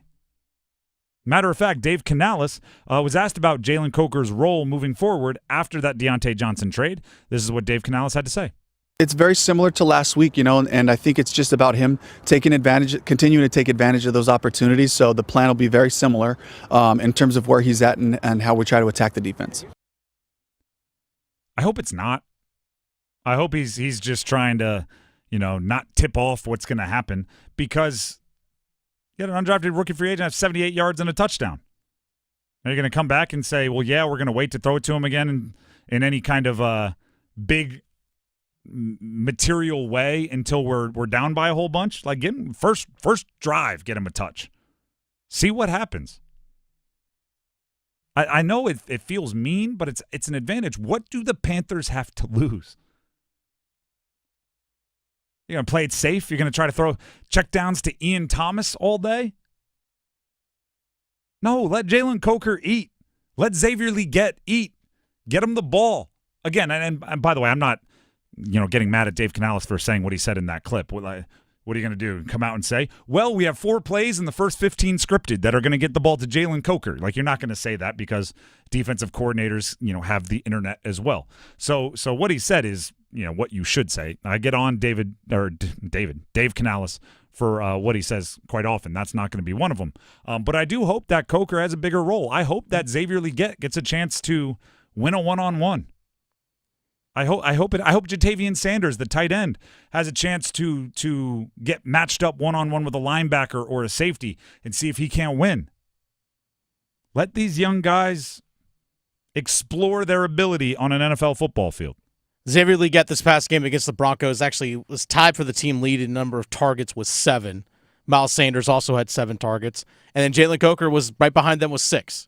I want to know, so he was third highest on the team. Especially for Leggett, how many of those were on the first drive? Because it felt like that first drive was different, and it was a 10-play touchdown drive. So I'm going to bring it up here. I'll pull it up for you. We got a rush for no gain on the first one. And then he had the touchdown. So, no, he actually he was involved more later in the game than I thought. Xavier Leggett, at least. Now there's no real option for it. Mm-hmm. Unless Thielen is a surprise active, which I don't think he will be, there's no one else to catch the ball other than those guys. Or Mingo. And I know that the fans don't want to see Mingo a ton. I'd be all right if Mingo gets some targets. I had 3 last week. I am in the business of, and this goes for Bryce Young as well. I am in the business of triple checking on the young guys. If you don't like what you see, if you don't like what you've seen from a player, check again and check again and check again. So when you have to make those decisions this offseason, you can be 110%. What you don't want to have happen is go to the offseason and you're deciding what your future is going to look like, and you have someone in the room going, yeah, but we didn't really find out. You want to have everybody go, listen, we gave you 75 tries. Like, you're in or you're out based on those 75 tries. So if they get Mingo the ball more, I'm fine with that. And then you'll know this offseason whether he actually is as bad as everybody says, or if he's somebody that there's a kernel of a seed of something that you might be able to water in to a contributing wide receiver. By the way, Jalen Coker actually did have a catch of 15 yards that got called back due to a penalty in the game on Sunday, and also had another catch of my apologies on this one. Actually, never mind. He got called for a penalty himself. So, yes. But he did have a couple other passes and targets that actually were negated due to penalties. Get him the ball. Or I don't even want to say get him the ball. Get him the chance to earn targets, right? Put him early in the progression. If he's open, tell Bryce Young to cut it loose. If he's not open, well, then it's really hard to ask for more targets. That used to be my thing. As a quarterback, when wide receivers came back doing the wide receiver diva thing, I would go, you're not open. What do you want me to do? I trust me, I'm not out there going, I don't like that guy. If there's an open wide receiver, I want a completion. I selfishly will throw it to the guy that's open. So if you're not open, don't come to me saying, throw me the ball. Go get open. Just give them the chance. That's all you can do. Put them in the route. Put them in the progression. First read, second read. If that's you and you're open, make it happen. The Drive with Tim Donnelly, 99.9 The Fan. I'm going to give you all a chance now to win the numbers game. It's up to you. You call in, you got to win. If you do, you win tickets to see Nick Swartzen at Carolina Theater on November 8th. Stand-up comedian. You've seen him in a bunch of Adam Sandler movies. Nick Swartzen tickets go to the winner of the numbers game. If you want to win, you have to play. To play, call in right now, 919-860-5326. That's 919-860-5326. Numbers game is next right here on The Drive. Hey, it's Adam Gold, and do you have a late-night craving for in-depth analysis on the Carolina Hurricanes and their latest game, their latest win, their pursuit of the Stanley Cup? Well, I can quench your thirst. I can feed that appetite on the Canes Corner podcast, the morning after edition, which drops the morning after every Hurricanes game. Get it wherever you get your podcast. Brought to you by the Aluminum Company of North Carolina. Hi, I'm Dr. Peter Stahl, board-certified urologist and senior vice president of men's sexual health at HIMSS. I've helped many guys with ED in my 12 years of practice. But now you can get world-class care for ED 100% online by going to hims.com. So what are you waiting for? To start your free online visit and find ED treatment at up to 95% off brand name prices, go to hims.com/joy. Prescriptions require an online consultation with a healthcare provider who will determine if appropriate restrictions apply. See website for details and important safety information. Subscription required. Price varies based on product and subscription plan. For his disastrous economic agenda, Kamala and Joe raised taxes on the middle class, and prices soared. Kamala was in charge of his open border policies, giving welfare to illegals while Americans struggle, and their weakness invited wars. Now Kamala wants to double down on failure. It's time to turn the page on Joe and Kamala's failed agenda. President Trump fights for you. His strength kept us safe. Trump cut taxes for families. Prices were lower and the border secure. Now, President Trump can do it again. And we are going to launch a new golden age of American success for the citizens of every race, religion, color, and creed. Remember, Kamala broke it. President Trump will fix it. I'm Donald Trump, candidate for president, and I approve this message. Paid for by Donald J. Trump for President 2024 Inc. In business, service is everything. Cintas delivers what you need to better serve your customers. Whether it's freshly laundered work apparel for almost any job imaginable, tested and inspected fire protection systems, first aid and safety supplies, on-site AED training, or mops and restroom products, stocked and ready when you need them. Better workdays happen together. So visit Cintas.com. Oh, I'm ready! And get ready for the workday. At the Home Depot, we know Saturdays are for college football. That's why we have everything you need to never miss a play. Like North America's #1 home fire safety brand, Kidda. Because on a day full of football sounds you love, like fight songs, roaring crowds, and your favorite commentators... Like me, Kirk Herbstreit. The last sound you want to hear is... Defend your game time with Kidda and the Home Depot. How doers get more done. Based on total household installations as of December 2023. Why choose a Sleep Number smart bed? Can I make my side softer? Can I make my side firmer? Can we sleep cooler? Sleep Number does that. Cools up to 8 times faster and lets you choose your ideal comfort on either side. Your Sleep Number setting. And now, during our Veterans Day sale, save 40% on the Sleep Number Special Edition smart bed. Limited time. To find a store near you, visit sleepnumber.com.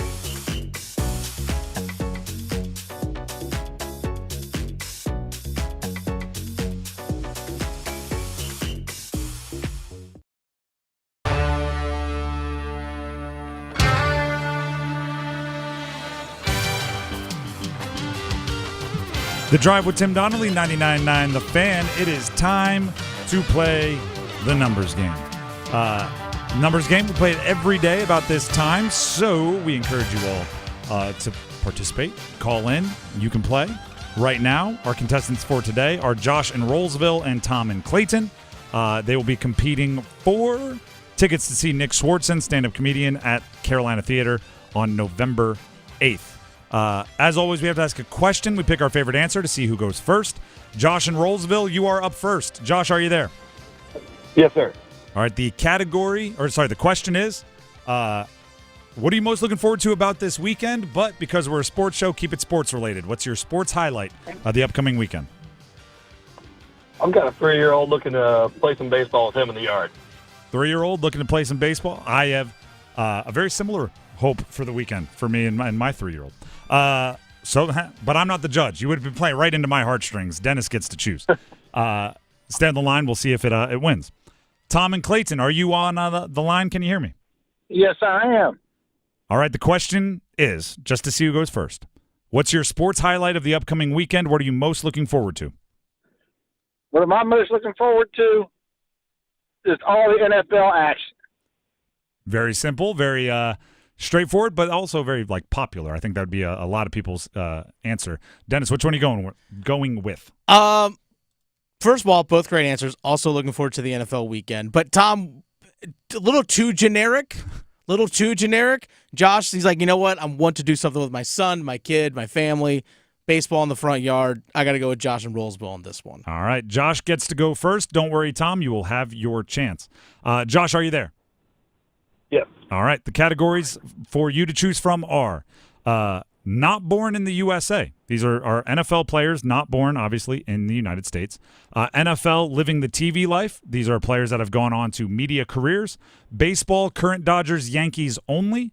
And NHL, Hurricanes only. Those are your categories. Which do you want? Do Yankees, Dodgers. All right. These are all players currently on the Dodgers or Yankees, inspired by the World Series, which just wrapped up. I will give you the team and the player. Give me the jersey number as quickly as you can. 30 seconds on the clock. One pass if you need it. Any questions before we get started? Nope. All right. Your time will start when you hear the horn. Juan Soto, New York Yankees. Oh, my gosh.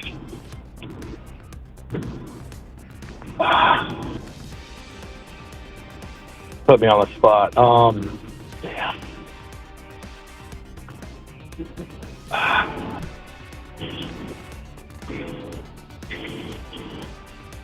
I guess I'm going to have to pass. Terrible. Shohei Ohtani, Los Angeles Dodgers.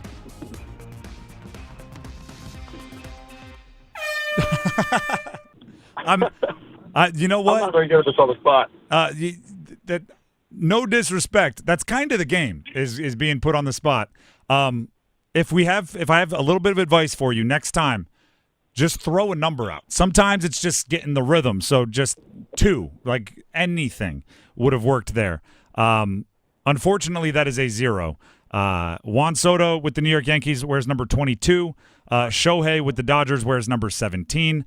Luckily for you, by way of going first, you're still alive. A tie goes to whoever goes first. So if there's a double offer, you could be the first player in franchise numbers game history to win without saying a number. So we'll see if it hangs out. Go ahead and stay on the line. Tom and Clayton, are you there? Yes.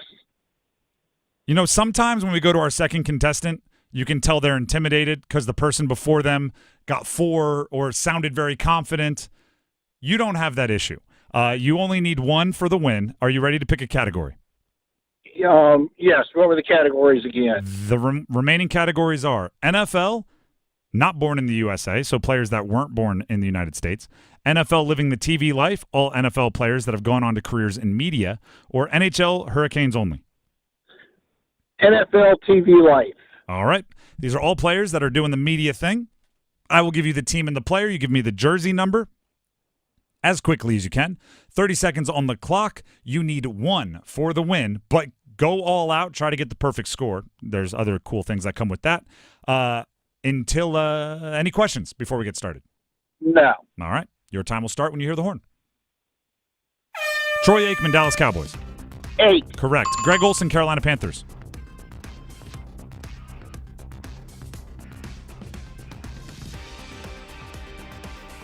88. Correct.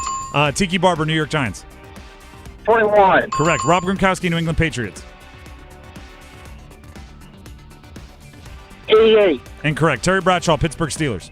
12. Correct. Robert Gronkowski, New England 87. Patriots. Correct. We've got a perfect score. How much time was remaining there? Did you get one? To see? 27 seconds is what we 27 were at. 27 seconds. Congratulations, Tom and Clayton. You are a perfect score winner. Let's go. On the numbers game. Awesome. It has been quite some time. And I have to admit, Greg Olson, easily the longest just silence period we've ever had with a perfect score. I was saying it, but I think my phone was going in and out at the time. Okay. That makes more. I thought you just blanked and stared and then got right back into it and got a perfect score. Just going to take a knee? Yeah. Just running the clock out. Either way, you are the winner. Congratulations. You get the tickets to see Nick Swartzen at Carolina Theater on November 8th, and there is some other cool stuff that comes with being a perfect score, but you'll have to wait. I know. I remember from last year. Exactly. So you know a little bit, but you'll have to wait to learn all about it. Yeah. But stay on the line. We That obviously was awesome last year. We obviously very very much need your contact info as a perfect score winner. So congratulations and stay on the line. Absolutely. Thank you. The Drive with Tim Donnelly, 99.9 The Fan. Now I don't want to pile on. Like all of our teasing and everything that comes from the numbers game is in good fun. We enjoy everyone that comes on the show, all entertaining. But what I will say is we have never had a bigger difference between one caller and the other.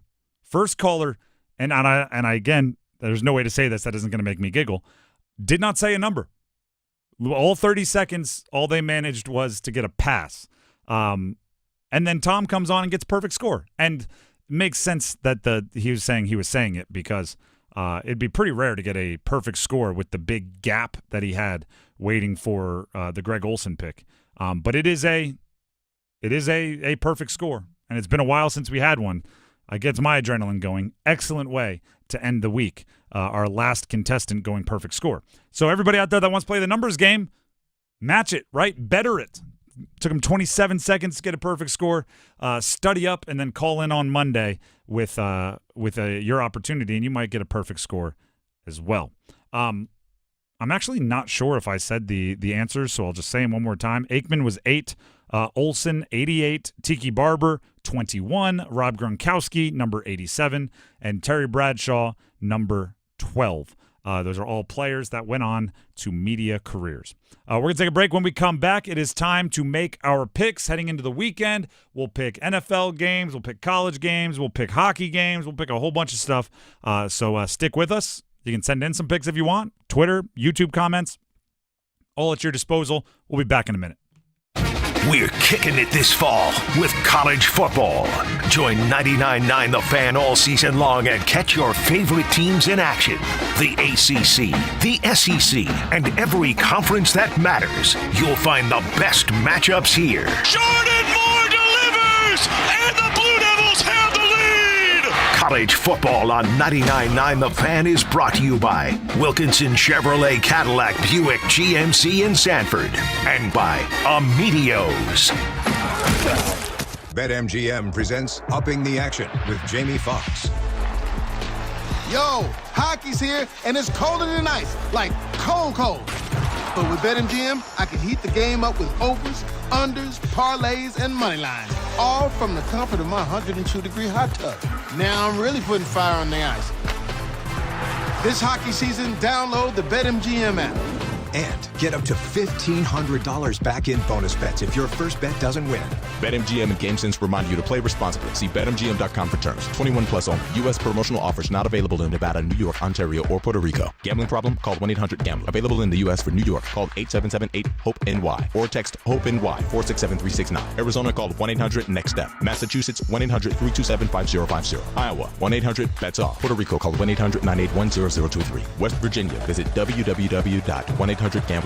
First bet offer for new customers only. Subject to eligibility requirements. Rewards are non-withdrawable bonus bets that expire in 7 days. In partnership with Kansas Crossing Casino and Hotel. Morning people wake up for peace and quiet. McDonald's breakfast people, we wake up for the sweet rush of getting that warm, delicious breakfast right before it ends. Enjoy a savory sausage McMuffin with a fluffy egg for only $2.50. Be a McDonald's breakfast person. Get the most important deal of the day right after you wake up. Price and participation may vary, cannot be combined with any other offer or combo meal. Ba-da-ba-ba-ba. Everywhere you look, things are getting more expensive. So at Consumer Cellular, we're lowering the price for those 50 and up. Now you can get unlimited talk, text, and data for $30 a line when you buy 2. That's just $60 a month for 2 unlimited lines. So if you're 50 and up, make the switch and save. Come on, you've earned this. Call 1-888-FREEDOM or visit consumercellular.com today. Requires 2 lines of service, age validation, and credit approval, subject to system and area limits, taxes, and other fees apply. Tedeschi Trucks Band, Deuces Wild Tour 2024. November 7th and 8th. Raleigh Memorial Auditorium and Martin Marietta Center for the Performing Arts. Tedeschi Trucks Band, one of the best live acts on the road today. Tickets on sale now at livenation.com. Don't miss Tedeschi Trucks Band, Deuce's Wild Tour 2024. Presented by Live Nation. Time is up. The IRS is in full collection mode for 2024, issuing liens, levies, and garnishments to anyone who has a past tax debt or unfiled tax returns. Don't wait till it's too late. Your paycheck and bank accounts are at risk of being seized. Call now and stop the collection process today. If you're living check to check, no matter how much you're making, you still may qualify for the Fresh Start programs offered by the IRS to reduce or even eliminate your tax debt. It's just a 5-minute call to get your options, and it's free. If you owe back taxes, have years of unfiled tax returns, under audit, have a wage or bank levy, or finally just want to sleep better, business or personal, call the experts at Republic Tax Relief while there's still time. A+ rated by the Better Business Bureau, and tough. This veteran-owned company has the fight you need to take on the IRS. Don't go at it alone. The call is free. Call their hotline number now, 800-652-1714. That's 800-652-1714. Find out if you qualify today. Call 800-652-1714 or go to republictaxrelief.com. Must qualify for enrollment. Results may vary. Paid for by AMD Financial.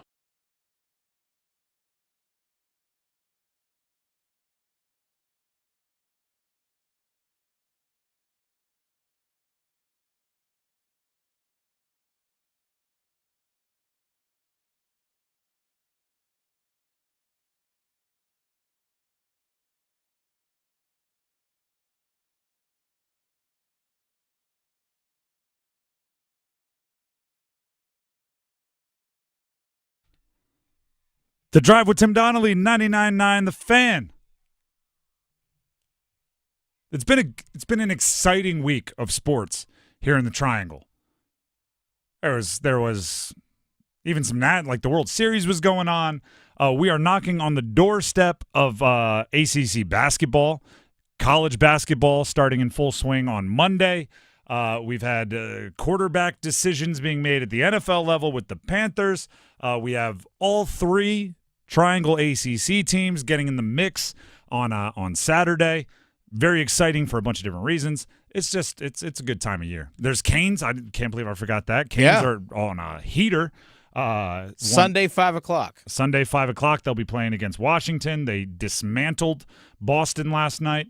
Crushed them. There's a lot going on. So we have to make our picks, right? The whole week builds up to right now when we make our picks. So, Dennis, what games are we picking? If I can actually hit play on the music I want. There it is. All right, first one. Let's actually go right to college football. Big one this weekend. Top 5 matchup. Penn State, Ohio State. Big rivalry game, too. Yes, this feels very much like a certification for Penn State. Penn State has been very, very good this year, but everybody is always, especially a James Franklin Penn State team, everyone is always going to be a little skeptical, right? A little skeptical. You beat Ohio State, the skepticism goes away. If you lose to Ohio State and you lose by 10, everyone goes, all right, you're just Penn State. Yeah. It's another James Franklin Penn State team. So this is big. Penn State, by the way, 3-point underdogs at home. You know, give me the home dog. Really? Give me the home dog. Give me Penn State. Oh, I got to go Ohio State in this one. History is on my side. History is very much on your side, but fortune favors the bold. I think Penn State's a little different this year. They feel a little different. They got a couple running backs.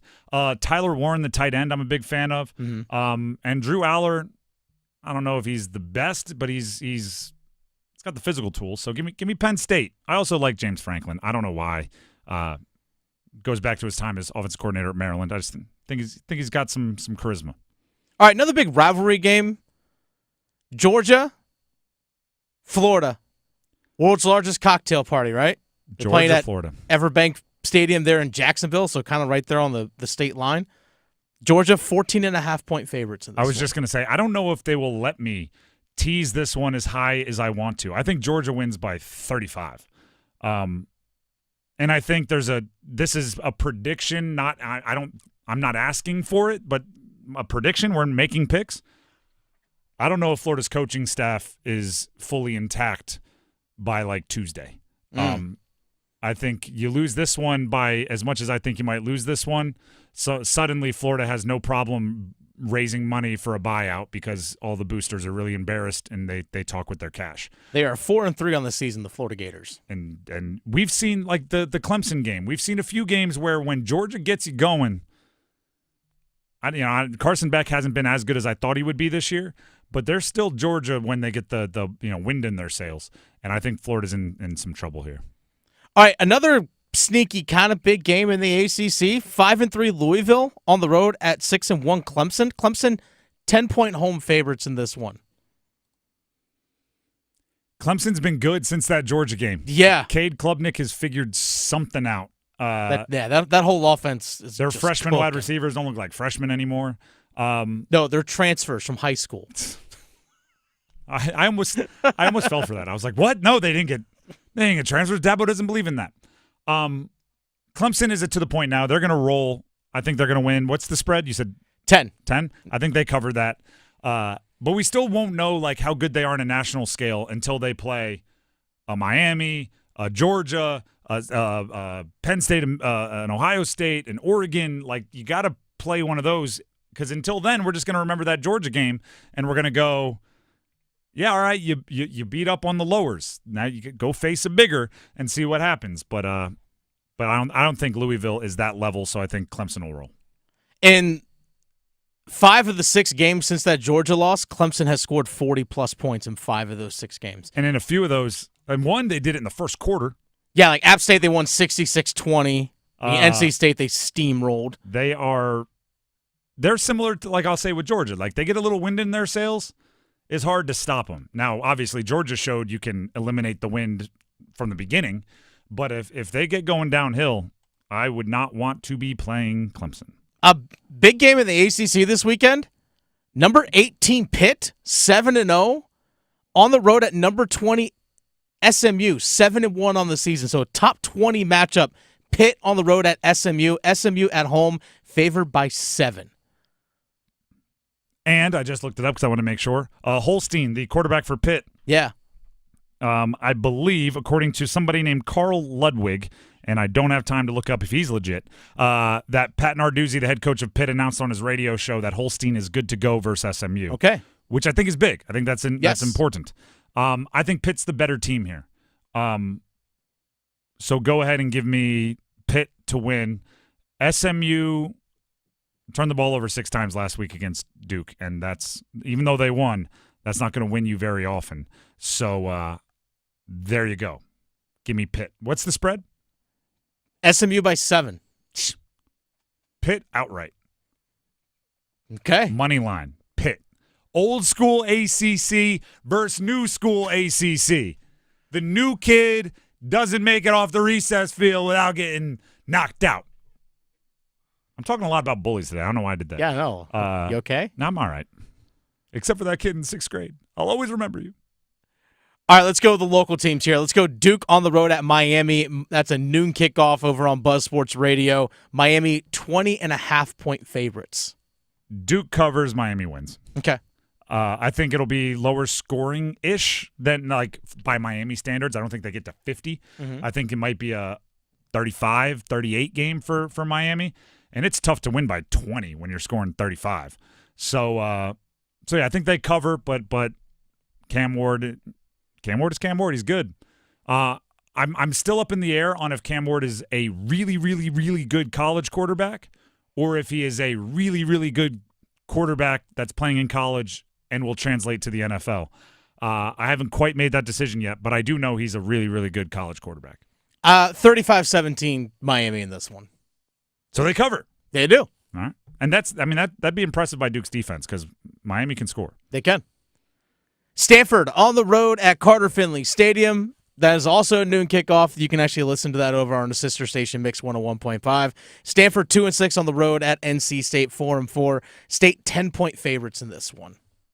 I have State winning. I think 10's a good number. Okay. 30-20, 31-21. I have State winning. I think that's a good number. And I think the offense under C.J. Bailey looks the most polished it has as of yet. Probably still have a hard time running the ball, but Stanford is vulnerable through the air, give up more touchdowns through the air than anyone in the ACC. So I think the wide receivers and weaponry, tight ends, and pass catchers for NC State rule the day, and they win the game. 28-17, NC State. Oh, so they don't cover. Right, it's 10? Yeah. So you have it at 11? Yeah. Did I do good math there? I did. All right. They do cover. Sorry. Yeah. I'm State covers. Yes, State covers. State covers. Yeah, 28-17 NC State on this one. I think it's a good number. I think 10's a good number. Florida State at home against North Carolina. That's a 3:30 kickoff. UNC just 2.5-point favorites in this one on the road at FSU. What does Vegas know that I don't? Yeah. By the way, like I asked that yesterday about the Monday night game. Yeah. I said, why are the Jets favored? There's 2-6 and 5-game losing streak, and the Houston Texans are 6-2 and leading the division. And well, Vegas knows. I stayed away because I didn't like it. Vegas knows. So maybe this will be closer than I expect, but I still think UNC wins. Give me UNC, and they cover the 2.5 or whatever you just said. 2.5. I think Carolina puts the boots to them. I hope so. Wins this one 34-14. Steamrolls them. I would not, and it feels larger than that, right? It's like it was 34-7 until they gave up a cheapie. All right, let's get to some NFL games. Let's go Sunday. Sneaky fun game. Not sneaky fun game. Really fun game. 4:25 kick. Lions 6-1 on the road at the 6-2 Packers. Detroit 3-point favorites in this one. This one should be a fun one. Yeah, I need to know if Jordan Love's going to play. If he plays, I think the Packers have a puncher's chance. If he doesn't, I think Detroit might be the best team in the league. Or actually, saying it that way gets people upset. They might be playing the best right now. I'm a big fan of what their offense does. So Lions, they win, they cover, but if Jordan Love plays, it's a different ballgame. Jordan Love did practice for the second straight day. Matt LaFleur, their head coach, he's listed as questionable officially, said, quote, we'll give him up till game time to see how he's feeling. Yeah, and it's a groin, so those soft tissue things you never really know. But I'm taking the Lions either way. I think they're a more smash cover if Jordan Love doesn't play. All right, next one we're going to go with. This should also be a fun one this weekend. Your guy, Joe Flacco, and the Colts 4-4 on the road at the 5-2 Vikings. Vikings 5-point favorites in this one.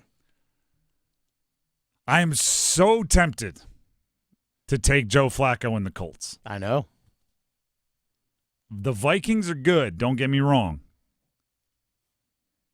But Joey Flacco is about to teach Sam Darnold a few tricks. Blue hens stick together. Let's go, Joe Flacco. Pittman to the right, Downs to the left. Pittman to the left, Downs to the right. All day for the Indianapolis Colts. Jonathan Taylor probably somewhere in that game plan also. Sure. But no, Flacco's the main character. Make it happen, Captain. You got a score? I think Flacco puts up 33. And I think the Vikings, Justin Jefferson scores 2 touchdowns, and they put up 24. Okay, 33-24. All right, final. Real quick, we got about 40 seconds left. Saints on the road at the Panthers. Saints 2-6, Panthers 1-7. Saints are 7-point favorites at Bank of America. You know what? I think I've only picked the Panthers 3 times this year. Yeah? Or this would be the third. I've picked them twice. I'm picking the Panthers. Oh, okay. All right. I'm picking the Panthers 24 to it's going to be a weird game.